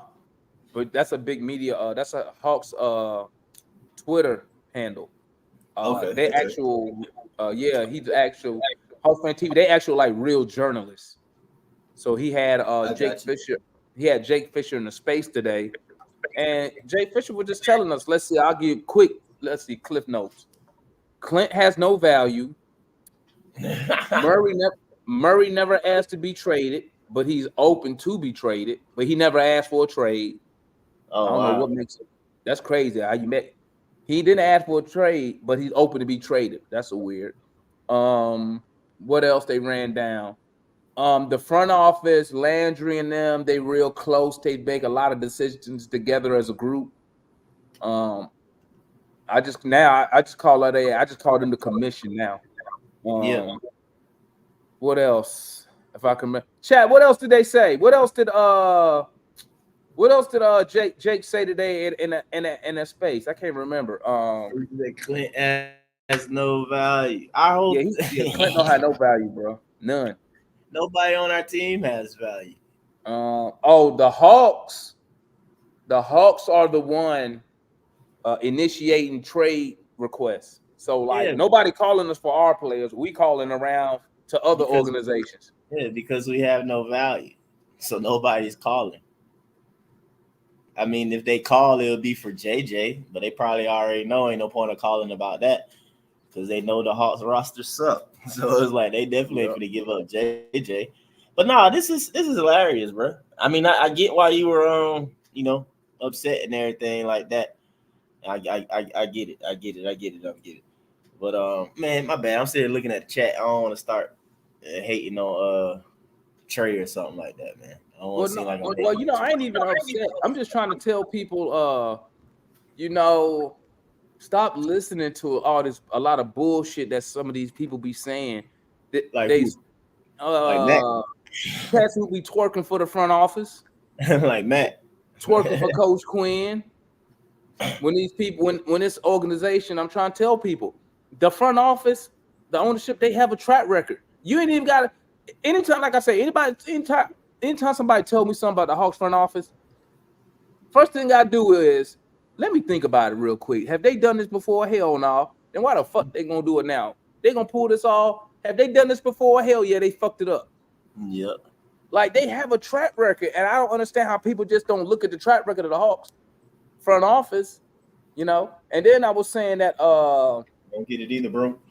I don't like that. I don't like that commission shit. I like when you had one general manager, one president, and if something was wrong, you knew who to blame. If something was good, you knew who to give the credit to. This is what happens when you don't have a GM, and this is what happens when a competent GM with experience is not coming to Atlanta because of the owner, and they saw what basically happened with Travis. So this is all we got. You feel me? They ain't got no choice but to have some round table situation when it comes to being the GM and trying to make decisions and stuff, bro. But yeah, bro, they done jacked this all up. Whether anybody like Travis wasn't perfect, man. Travis made mistakes. He had some bad drafts. All GMs are like that. Even people favorite ones, the Warriors GM that everybody loved. The Warriors ain't hit on every single draft. You know what I'm saying? Right. They got plenty of folks that they drafted that ain't he, you know what I'm saying, that ain't fit the bill. You know, even Wiseman was what, 2 overall? They tricked that 2 off. overall. But that's after championships. I'm thinking, like, even during the time period of getting Clay and Dre and early, you know, run stuff like that, they didn't hit on everybody. Like, I mean, like, where's Festus Ezeli? Festus Ezeli was like an early pick in the Warriors, you know what I'm saying? They build up. Rebuild and building up into things, and like, bro ain't even in the league. Like, who is he? You know what I'm saying? So it's like, okay, Travis had some picks like Amari and all that type stuff. So it's just like, I get it. You know what I'm saying? Even Dre, I count as like probably a mess up. Shouldn't have traded up to get him. But like, yeah, Tony should have just let that man work, bro. Just let that man work. Travis knew one thing was to not give up no assets until there was really time to give it up for an actual thing. So he wasn't going to do that. He was trying to move guys and get actual NBA current players in return. But Tony messes stuff up. And now, few years, 2 years, whatever, after the fact, we just dumping guys that ain't got nobody to show for it. You know what I'm saying? Like, we basically we're close to dismantling the Eastern Conference Finals team completely and having nothing in return for the roster that made that run. That is sad. That is a horrible franchise. And yeah, some of us were saying that you're supposed to do it that offseason that we lost. That's when you should have been moving guys stuff. And now, yeah, players got no value. You know what I'm saying? And we undump guys to save salary. Yeah, man, it's pretty bad, man. I told him might as well you might well salary dump Clint, get another trade exception. That's what's gonna happen. At this point, that's what's gonna happen. He's gonna get salary dumped, man. If he ain't moved, that's what's gonna happen in the offseason. That's gonna be our grand move going into next season. It's gonna be Clint who gets salary dumped. Like, yeah. Man, listen, bro. He said guys crying over spilled milk. He said crying over What he say? Who said that? Kool-Aid, man. I guess I don't know. Crying over spilled milk. Now, listen, man. Get it. I'm not crying over spilled milk. I'm crying over milk that keeps getting spilled over and over and over again. Yeah. This ain't a Kool-Aid. This ain't your first go round. I don't know. Hey, listen. I feel y'all though. If you want to be positive, I feel y'all. But I'm not about that positive shit when ain't nothing positive. What is there to be positive about? No. You got a team that's trying to trade what? Your second or third best player, depending on how you want to rank him with JJ. You about to get some picks and a young player in return. I'm telling you, that's just a domino effect. For who? Picks and a player in return for who? Yeah, I'm hoping that Knicks deal is real. The Knicks deal for DJ? Yeah. 2 first-round picks and what's the guy name? Grimes and expiring contract of what's the boy name? Evan Fournier. Nah, man. I mean, we might as well stay as we are, in my opinion. But I don't know. That's just. If you don't want, if DJ say he opened the trade, we just wasting time, bro. We are, and that's the main thing that I like. Fans, I mean, you talk about Cardinal spirit. I'm sorry, man. All fans should be irate this season. Y'all should. Everybody should. Everybody should be pissed off. The fact that the entire fan base is not on one accord, pissed off at the front office and Tony, isn't a prime example of why the national media look at like Atlanta and they be like, or I never understand when they be like, man, Atlanta just they accept X, Y, and Z. They like it. But right now is an example of this, bro. This is an example of like, I feel like, yeah, this is like that being right, that narrative being right of Atlanta fans basically accepting BS, bro. Like y'all okay with bro, that's why I get so mad. That's why I get so mad when people come to me and talking to me and they defending this sorry ass front office, this sorry ass ownership. But Give them Demond, time. hey, they gonna do it, man. Hell no. Hey, like I was saying, Mike, I said we need our fan base. We need to be more like the Laker fan base, bruh. They won a championship 2 years ago. The head coach already gone, bruh. They just won the in-season tournament. They want Darvin Ham fired already. So they They already. fed up. We over here giving, we giving out hall passes. Mhm. Oh, don't worry about it because Quinn ain't got his guy. Man, listen, let Coach Quinn go to the Lakers with that bullshit. Oh yeah. Oh, You ain't got Quinn, you waiting on who? You winning Quinn with been on these the dudes hot we seat got for right real. here. Yeah. I Yeah. don't hear nobody saying, hey man, Darvin Ham need to wait for his guys. He need to get some Darvin Ham guys. I mean, even like, all right, somebody would be like, well, Boston, LA, they actually won. But like, say for example, the Knicks, they ain't won nothing since what, the 50s or something? When the last time when they won their championship? What was it? 60 something? No, 70s. It was 70s. Okay. Yeah, with When- I think I Bernard King was on bought that Bernard team. King. Bernard King was on the team, right? I think he was. It was I think him Bernard King championship or something. or my guy who came out on the wheelchair. What's his name? I can't remember. I see it in my head too. They was at the Garden. Willis Reed. That's what it is. Willis Reed, the Willis Reed team, stuff like that. But all right, that's what I think about. But the fact though is like, yeah, bro. When New York was, I mean, they doing a little bit okay right now. So as fans and stuff, they got something to kind of pull for. But bruh, like before that, like they were going crazy. Like, yeah, Nolan ain't wasn't gonna sell or do something, but like they stayed on his head though. The media stayed calling him out, staying on his head and stuff like that. And it's just like, you know what, Mike? One thing about the Knicks, right? The fans hate Dolan, but I'm gonna tell you one thing. They be on him so hard. they be on him. One thing you can't say Dolan don't do. He spend money. Well, yeah. They spend money. Like he make trades. They went and got Melo. They spend money now. That's one thing the Knicks will do. They will spend money. We can't even get that out our own. Not one time. And you know what's so crazy? What pissed me off is how fans will come up here and defend this dude. Well, you know what, Demond? If I was him, I wouldn't either. That's one of the problems. Yeah. I don't care who we got on the team. Why is he not spending money so we can compete for a championship? And then they be like this. Well, who we gonna get? That's how I know I got him. Because then they be like, well, who got? I be like, it ain't my job. I don't get paid. That's that scary Hawks fan jump. But who we gonna get? I'm like, I don't get paid to figure that out. Now, when they pay me, I'll sit down and figure out a whole bunch of players we should be going after and going to get. yeah, But, bro, we should be, this whole fan base, like you said, we should all be in the same accord. Like, this some bullshit, bro. Everybody should be on one accord. It's some bullshit. You wasting our time. You wasting our money. We paying to go to these games and you putting this on the court. Yep.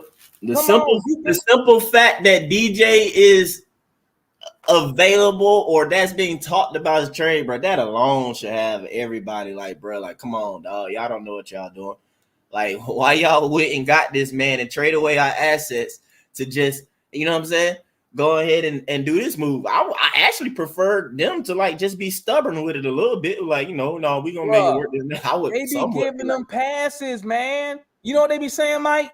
Well, at least they figure they messed up. Man, you should be, bro, I'm upset. Be pissed off about that. These professionals with all this money, they realize they messed up a year later, man. Especially when we had a guy tell them no, and you do it. That's what I'm saying. Like, you should be pissed off. But like we know the ones who do it, but there's no reason you can't make an excuse for it. You can't. And again, that's when Atlanta get that bad rep as like a fan base and stuff, that we accept mediocrity, because that's accepting mediocrity. If you accepting the fact that we traded all those assets to get a player to just be shopping them basically a year later, if they did that in Lakerland, bro, them fans would be they want that general manager gone, bro.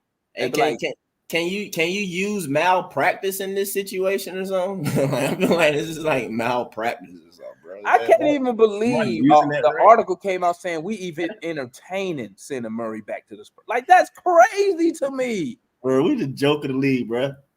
That's crazy to me. Send him back to the Spurs. I saw that, and then I immediately said to myself, the Hawks will send them back to the Spurs for less than they gave up to get them. The Spurs will literally get them back for less. You know? And like, that's the joke that we'll do. We'll send them right on back and don't even. Bro, and like I told everybody, man, I said, I put on Twitter, I said, you know what? I said, we could have kept John Collins. You could have played him at small ball center, played with Jalen Johnson. Ooh, I had this whole little lineup and shit.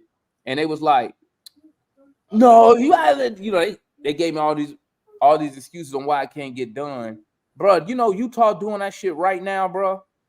Well, got him at small ball center. Hey, and they 9-2, bro. And they last 12. For real. Hey, you remember what I was saying though, right? All off season, I was saying what? I was saying, man, Clint need to be moved before John Collins. Everybody saying what Quinn is. I was saying that I would like to see John Collins under Quinn's system of ball movement, supposed to be more, and the shooting stuff, especially like it's another year that his hands should be better. I mean, you're saying Clint ain't got no value, but that's what I'm saying. You could have probably did some stuff like that with JC and JJ on the floor, and all three of them could just interchange at the center. All three, you know what I'm saying? Like just them two. It's like you ain't necessarily got to designate one of y'all, but y'all just, you know what I'm saying, interchange it and there you go. I mean, that compared to like what Quinn wants to do and stuff like that, I just saw that from a mile away. I'm like, man, Clint, yeah, Clint can rebound. You can always make use of him, but the way Quinn wants to play, you better off just going with JC, man. Like you better off with having JC.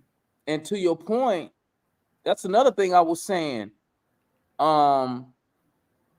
What's the point of Quinn Snyder coming here, taking over the team midway, going through the off season, and not making and not addressing some of the issues? Clint should have been gone.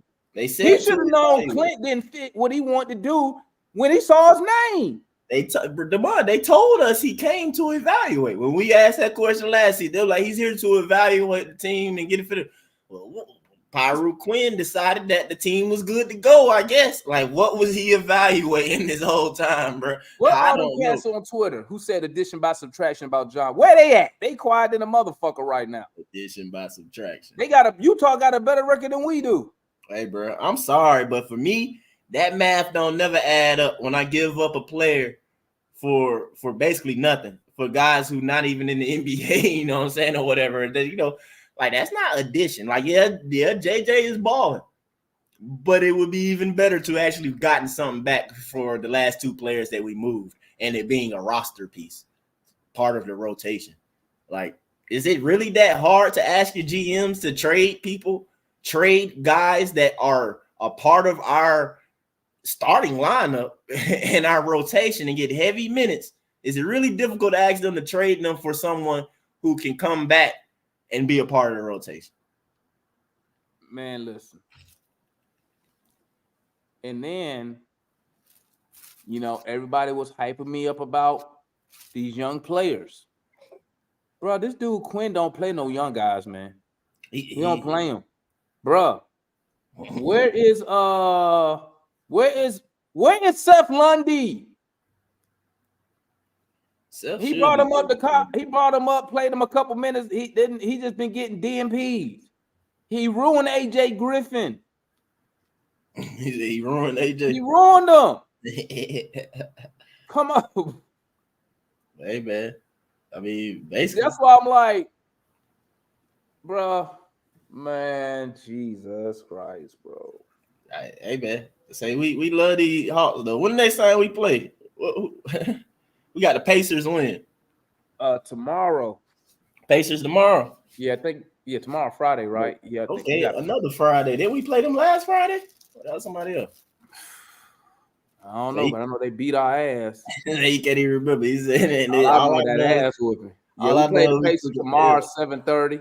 Okay, it said took an L. It's at home, right? Yeah, we at home. Yeah, and at least they don't got Halliburton, but Mhm. you know how we do. Some random nigga off the bench finna have a Yeah. career night because he get his chance to play. Yeah. Tomorrow game should be packed. You know, it's Friday, so One but thing, I don't know. It's bad. if we It's don't bad do nothing weather. else, we get other team players paid. Say you get them paid. Yeah, you come over here. What they used to say, you got to put it on tape. They be like, "Hey, coach, wait till we play Atlanta. I'm gonna put this shit on tape. Send it to all the other GMs. See if they looking for a guy. I can do my thing." I mean, man, bro. Like I said, man, AJ lost his job to Garrison. Are you for real right now, Kool-Aid? I don't know why AJ or how AJ got so buried on the bench, and I would like Quinn to give an actual answer. Like, I don't know, dude. Are our reporters just straight out asking him why AJ isn't playing or whatever? Like I think so. I think somebody asked him about it once, but I want to that's know when what's he was on his mental hiatus or some shit like that. yeah, because I want to know what's his reasoning for not playing AJ at all, because it's I want to know his reasoning for playing Garrison Matthews. I mean Garrison, Bro, we got a first round pick, Mike. I feel you. Why they draft this nigga if they won't gonna play him? I feel you, man. You know, Quinn wasn't here. Oh, shoot. Wait, yeah, you was on that space. You remember those defining Quinn guys? Oh yeah, what's the Quinn? Yeah, I mean, shoot. I mean, technically speaking, AJ not a Quinn guy.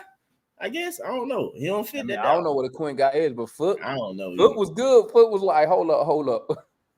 Foot said, "Did y'all just make up the definition of a Quinn guy?" He said, "I want to know what does Quinn say a Quinn guy is," and that's what I've been talking about, man. That's what the fans be doing.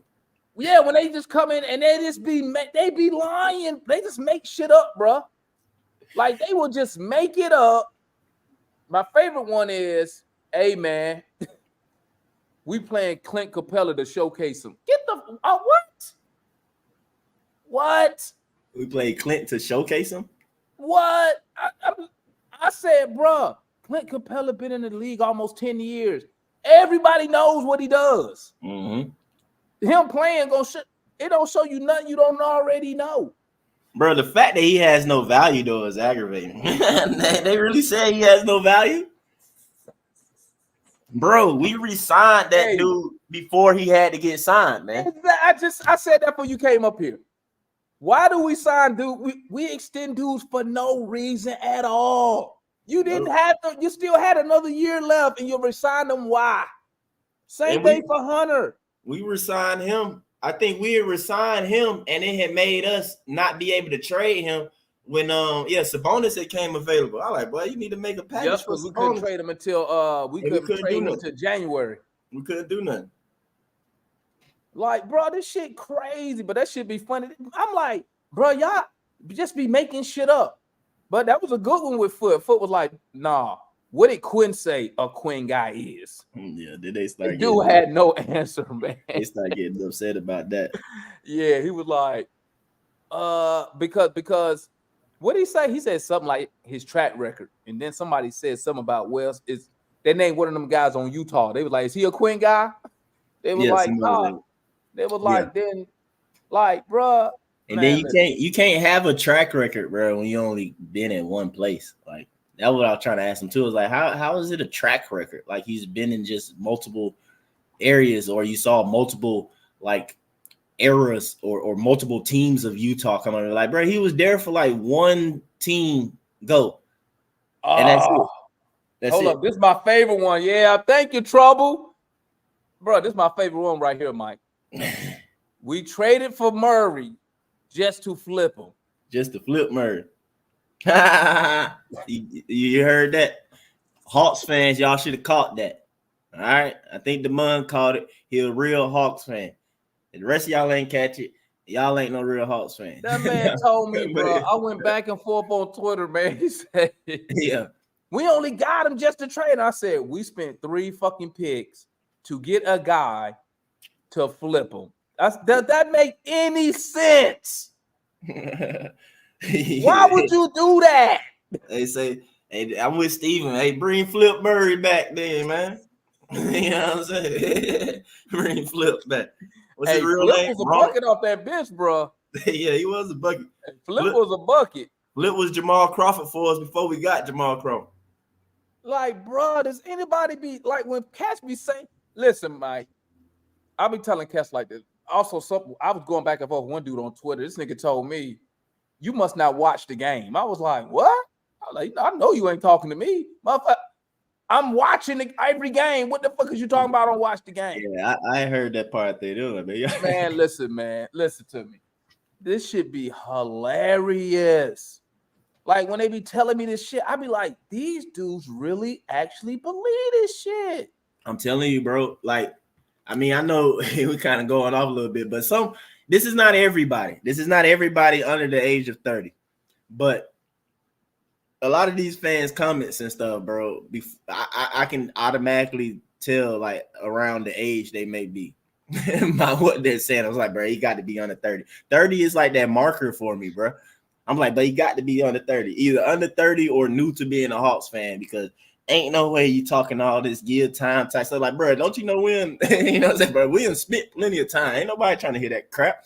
Ain't nobody over the age of 30 who been a Hawks fan since a child trying to hear no young time or trying to hear a young guy and he gonna be done like, bro. Like, seriously, man, I'm praying God gives me more years, bro, so I can see these fools do something. But, bro, every day ain't promised.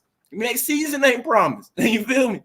And it's just like you understand that a little bit more. You know what I'm saying? Over 30. So you be like, man, this is stupid. Bro, I be trying to tell them that, man. Like, now I'm gonna have a new rule, man. I ain't taking nobody serious. If you want around when we won 13 games, hey, that's like if you won't hear from 2000 to 2008, I ain't trying to hear shit you say about waiting, nothing about I ain't hearing shit. Say you ain't real. Say you ain't real. Y'all want to hear for the 13 wins. Say I sat right here. Won't hear. Say I hate Antoine Walker, Sheldon Williams, Josh Childress. If you won't hear, I'm not listening to shit. You don't talk to me about patience, bro.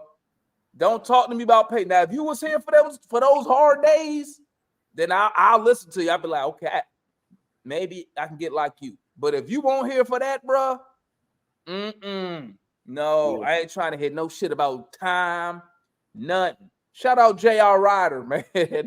Patrick gave. He said J.R. Ryder. Hey, I liked J.R. Ryder back in the day. I was a little kid though. Hey, J.R. Ryder had that interview when he was mad as shit. We lost. He like, I want to win. He was mad as shit that day, bro. Hey, but for real though, till this day though, I hate Antoine Walker, bro. Like Antoine Walker is like the worst Hawk ever for me. I swear we ain't have to be as bad as 13 games. I feel like Antoine Walker blew pretty much every game for us, bro. I'm like, what is that doing? He's trying to be. He was out here stealing money, bro. Stealing money. You hear me? Well, yeah. Come on, man. Like if you was not here during those times, if you weren't here for Speedy Claxton, I'm not listening to you about patience. Yeah, no patience, dog. All my patience went out the door. Like for real, my patience. I was patient during that 13 win season. I was going to school, supposed to talk to Chad, like, but the Hawks suck. Like, man, so I think that was Josh rookie season, wasn't it? I think Josh was a rookie in 20. That wasn't Josh rookie season. No, it wasn't. I think Josh didn't get drafted in 2000. It might have been the next season it was Josh. But I remember when Josh had got like 10 blocks against the Mavericks his rookie season or some crap like that. If I'm not wrong. Y'all correct me if I'm wrong. But he came off the bench though. I don't know, but if we had Smooth right now, bro. We got Smooth. Yeah, and Jalen Johnson. That's you didn't hear me say that yesterday. Hey, Jalen Johnson is like a competent Josh Smith. Like what we used to think Josh Smith. He should change his number to 5. Jalen Johnson. Yeah, he should take that whole to 5. Well, we can't DJ on the team. You got to trade DJ first. Well, he's supposed to be trading, and then go ahead and change it. Yeah, gonna swap that number to 5. Yeah, I remember when we had old Cat and Kirk. Josh asking me what we thought about Mar. Hey, I was a big Captain Kirk guy, man, because I was a Kansas fan. What was your reaction with the Hawks? Listen, I'm gonna tell you something about that Marvin Williams pick, okay? I'm gonna tell you something. Billy Knight, okay, was actually ahead of his time. He was. I say this all the time. He was ahead of his time, probably by about 7 years. Maybe more than that. Maybe Think more. of this. He was trying. His vision was Was to what- build a Hawks what the just NBA like is the Orlando Magic. Well, what you see the NBA now, basically. Yep. Positionless, versatile, And they all tall with length. Yep. That's what he was trying to do. Now, Marvin Williams, the player, I'm gonna tell you this. If you take Marvin Williams, because Marvin Williams is a career 14-point scorer. If you take him and you slide him to say the 12th pick, no one give a fuck. No one cares. It's the fact that we drafted him 2 overall, and he didn't even start on his own damn college team. Mm-hmm. Yeah, and we needed a point guard. And we needed a point guard the worst way when we literally, and then we passed up on 2 of them. Like that was the most retarded thing ever. Like, yeah, Chris Paul was like the ideal pick, but we couldn't go wrong with Darren Williams. Can you imagine Darren Williams with Joe Johnson? Like what? Hey, you know what, Ashley? Hey, no, I put this on my mama, bro. I just started watching that podcast today, but I stopped. What's that? The one with Jeff T podcast when he had Josh Smith up there. Oh yeah, Smooth on that whole. Yeah, hey man, it's about 9 months old, 11 months old, somewhere around there. I just started watching that today, but I had to stop. That's crazy you brought that up. Steven he brought up no neck Anthony Johnson, but we had a lot of bones, bro. I mean, Anthony played that point guard though. He was solid. Shout out Christian Laettner, man. He came here and became an all-star. One of the few bright spots. Christian Laettner. Hey man, but like you said though, that's Hawks luck though. The GM was ahead of his time with what he was trying to do. The execution was just horrible. Yeah. Just horrible. But it's no denying when you look back at it, it's like, dang, he slick saw the way the league was about to go or needed to go, or he was trying something, you know what I'm saying, doing something. But he I don't know, it's like he overthought it with the Marv thing. Mm-hmm. It's like, bro, get your point guard, man. Speedy Classen ain't playing, he ain't never gonna play. Joe Johnson can't play point guard. He can handle the rock and do stuff for you, and you kind of initiate things through him, but like get you an actual point guard. And that's real talk. All Joe was missing.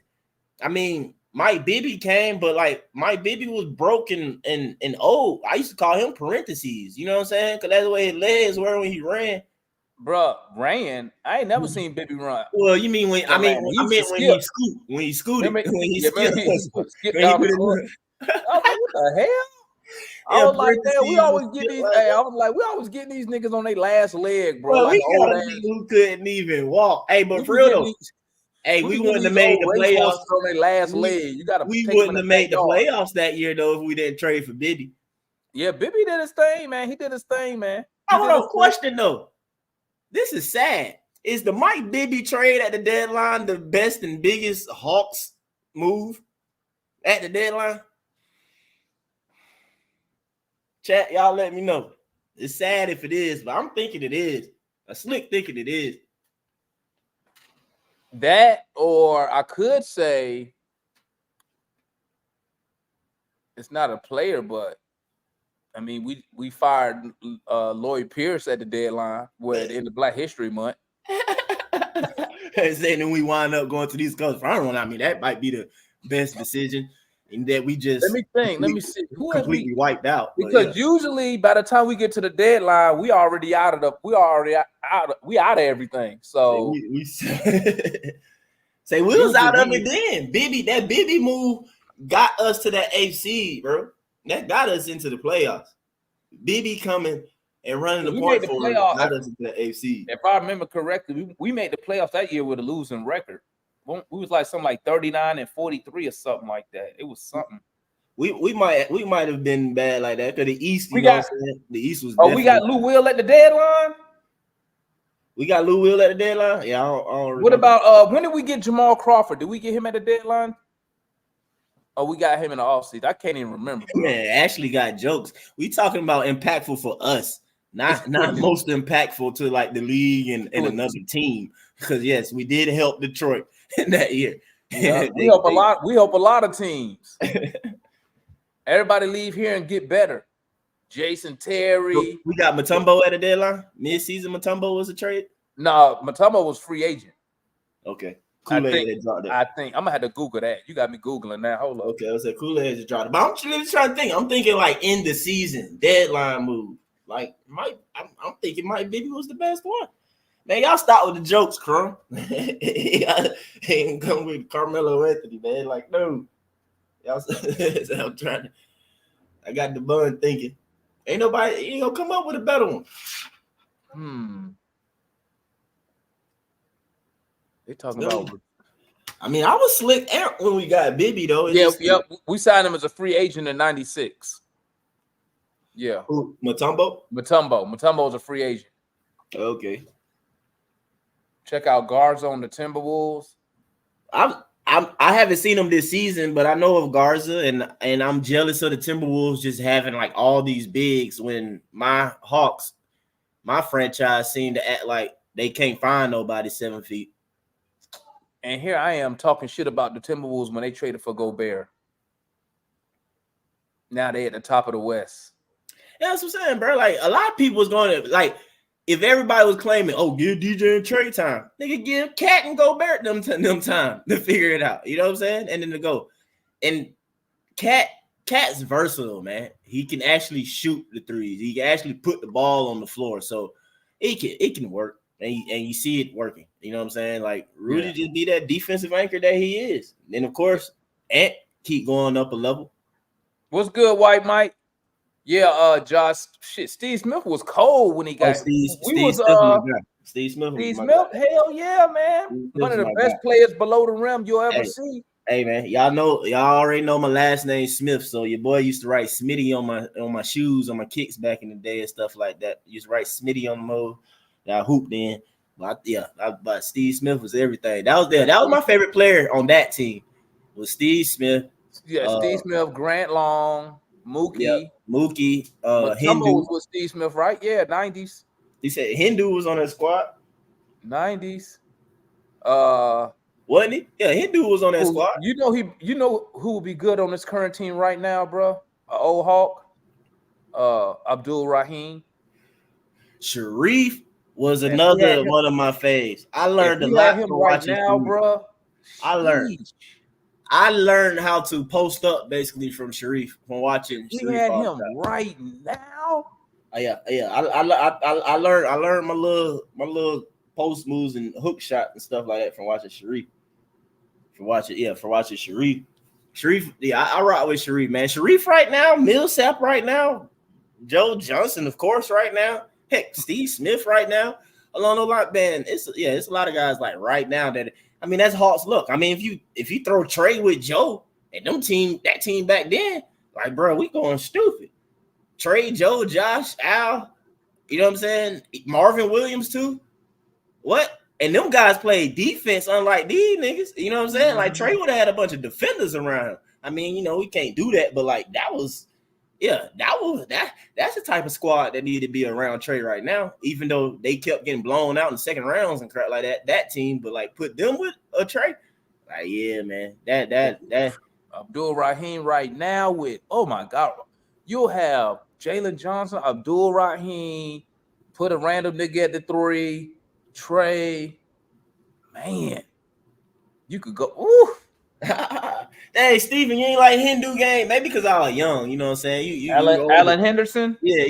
He said he went to Indiana. He went to Indiana. Hindu suck. I was a young kid back then, so he probably did suck, but he was just a Hawk and good to me. So it ain't like he was an all-star though, so I know that much. Damn, man.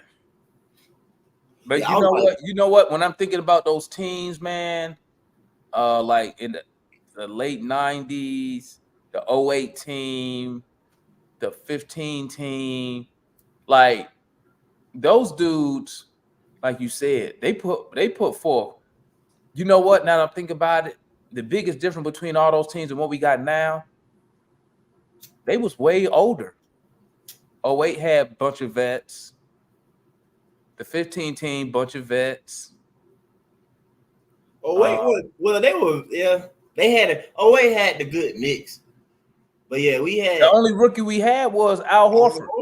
You know what I'm saying? He was starting. But it ain't like Marv and Josh was just like old like that at that time. Well, I'm talking about more than 3 years. More than 3 years. More than 3. I don't, but Josh and Marv wasn't necessarily more than 3 years at that time. Marvin got drafted when? Oh, because you talking about the 08 was the first run. They were like 04. Nah, Josh graduated 04.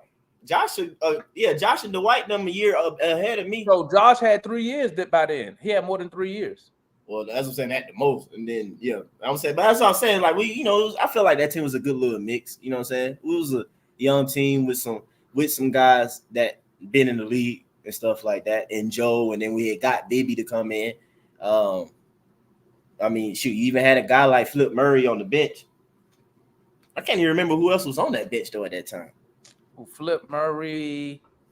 Mo Evans? Was Mo Evans on that bench? Oh, yo, bald-headed Mo? Yeah. Yeah. Mo was there. Mm-hmm. Bald head, no facial hair. I don't trust niggas like that. Yeah. You gotta have something going on, bro. I don't trust a nigga with a naked face, bro. Bro, I don't think it was by choice, dog. Hey, that 08 series though, Trouble Man. That 08 series was lit, bro. Hey, I ain't even go front. I ain't never drunk the Kool-Aid that much like that 08 series, bro. They had me believing we was gonna beat the world, bro. Hey, nah, real talk. Nothing easy. Yeah, man, we couldn't. Yeah, all we had to do was try and squeeze one at you know what I'm saying, on the road. I never thought Phillips Arena could get that lit, bro. Bruh, if you don't think Phillips Arena or State Farm, whatever, can get that quote unquote lit, that's you just like, not you necessarily, but just everybody underestimating Atlanta. You know what I'm saying? It's just that we don't get the correct sports, bro. They just don't act right. If we can get it, you know what I'm saying? And at that time, we ain't had no playoffs in a long time. Yeah, that's what I'm saying. So, and that's the thing, I'm so used to seeing the shit empty. Nah, I'm so used to seeing the shit empty. And I remember somebody told me they was like, all it took for them to win one game. I mean, people showed up for the game, period. But because I used to be on this website called HAWKS. I know you're talking about. I used to be on HAWKS Squad. Yeah, I went up there one day and I was like, I used to lurk on there like crazy. This before we made the playoffs. I was like, damn, bro, this shit be empty. They was like, and what they told me, they said when they start winning, they said fans will come out. Man, when we made them playoff, bruh, when we came back for game 3, bruh, that shit was lit. I was like, get the fuck out of here. Bruh. And then we start winning. I was like, oh my God. It's Atlanta, bro. Like I said, we ain't had playoffs in a minute. So game 3, you should already know folks gonna show up because it's Atlanta. We ain't had playoffs in a minute, so it's something to do. We ain't had a playoff basketball in a little second, so it's something to do. So everybody came out. Yeah, it was almost. And then and then them niggas won. So you already knew game 4 was gonna be crazy. You already know it was gonna be crazy. They won. So they were. Hey, but for real though, KG still to this day, if somebody asked him like, crazy atmosphere, this and that about like his career and stuff like that, he references that series, man, against the Hawks. He was like, I saw him do an interview about it one time. He was like, he said he didn't know Atlanta crowd could get that wow. A lot of people don't think so. A lot of people don't think we got no fans. So I mean, it's because our franchises let us down, bro. Like, I mean, you ain't lying. You ain't lying at all, bro. You was not lying, bro. That's the reason. That's like when the dude told me, he's like, when we start winning, the fans will come out. And I was like, I mean, that's smart of me. I wouldn't be spending all my money neither to go out there and see look like shit, get our ass whooped. I need to see some. You feel me? And majority other places that quote unquote have better fans or whatever, they won. And they won. That's the first time I seen Joe Johnson show any emotion. When he hit that 3.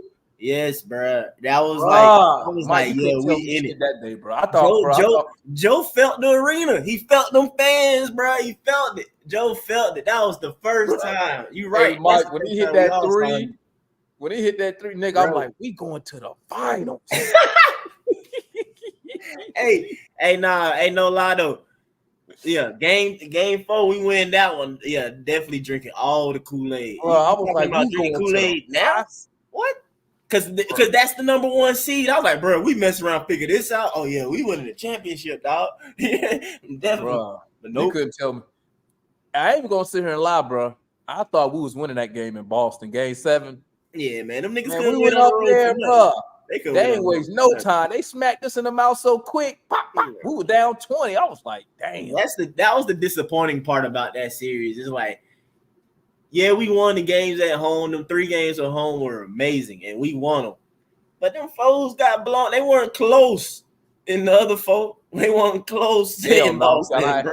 Hey, when we lost, we lost, bro. Yes, it was not. It wasn't a 1-point game. When we lost to them niggas, we lost. But the games in Atlanta were close though. But we won them. But we were still pro. I appreciate the Hawks not wasting my time. They were like, you know what, nigga, we finna go ahead and let y'all know we finna lose this shit early. That about like that, yeah. And now you about to start bringing up all the bad memories of that team in the playoffs.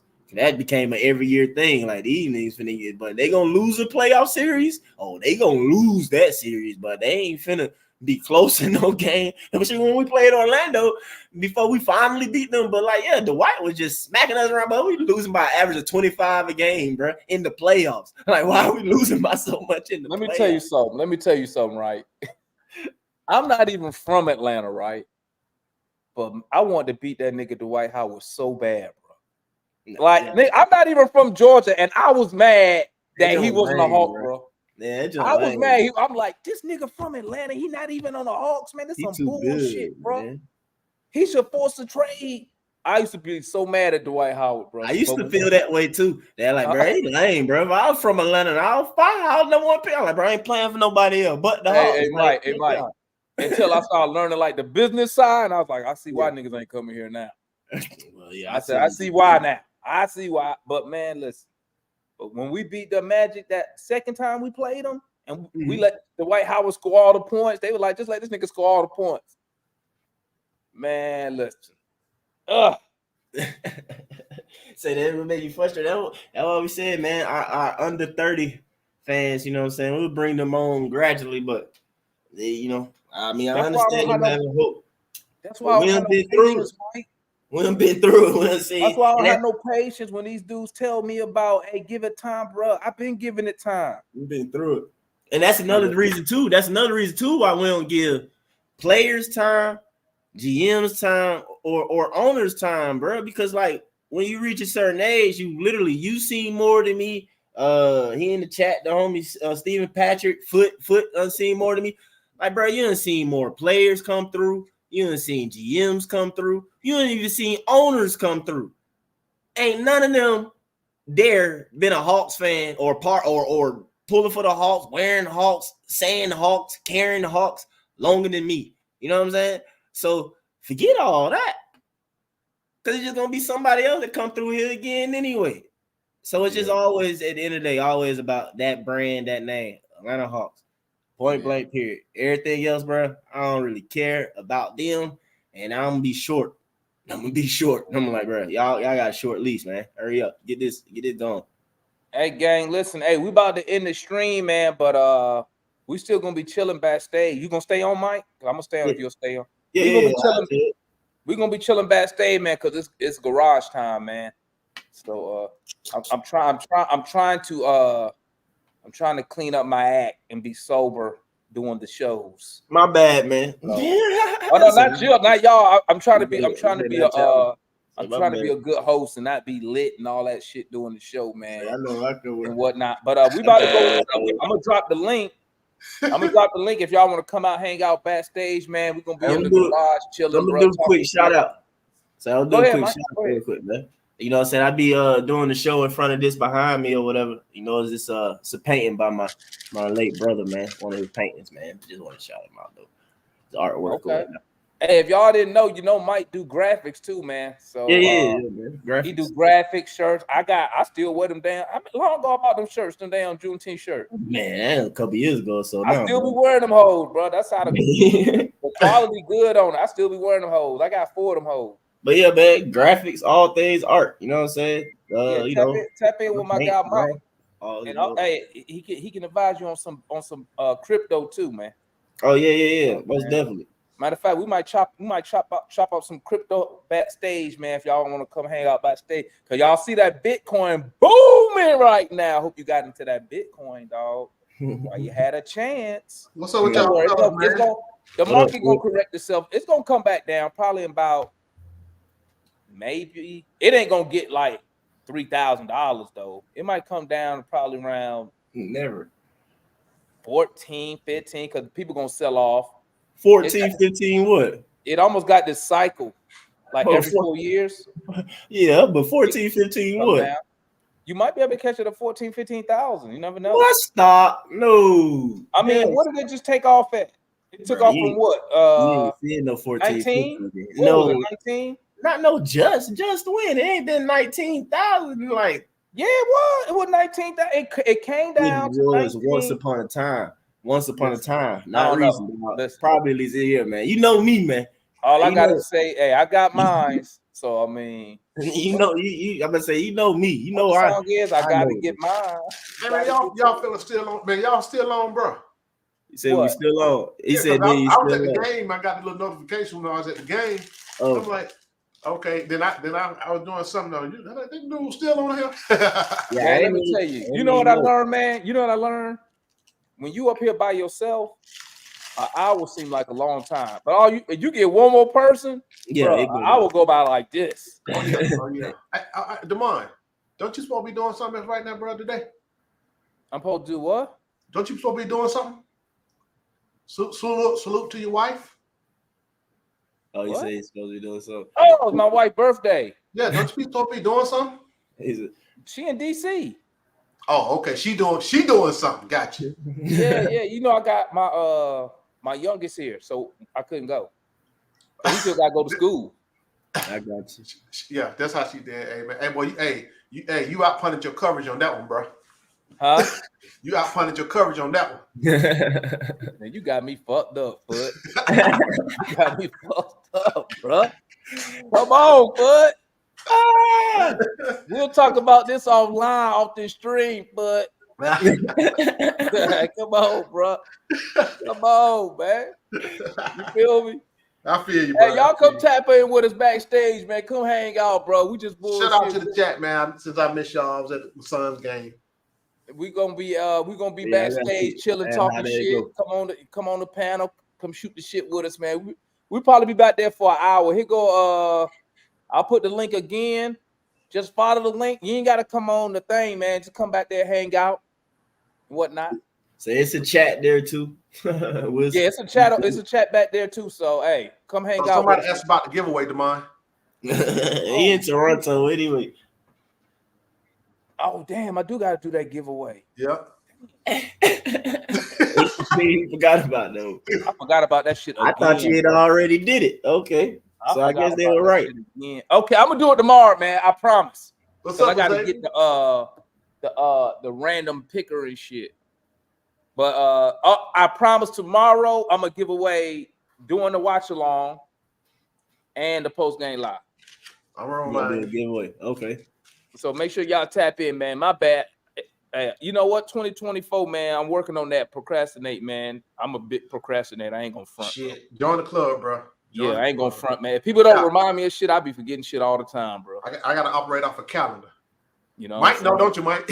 I be forgetting everything. Yeah, y'all come hang out with us, though. I salute everybody who tapped in, man. And we catch y'all tomorrow to watch along tomorrow, the post game live. Hopefully, we got something shaking tomorrow.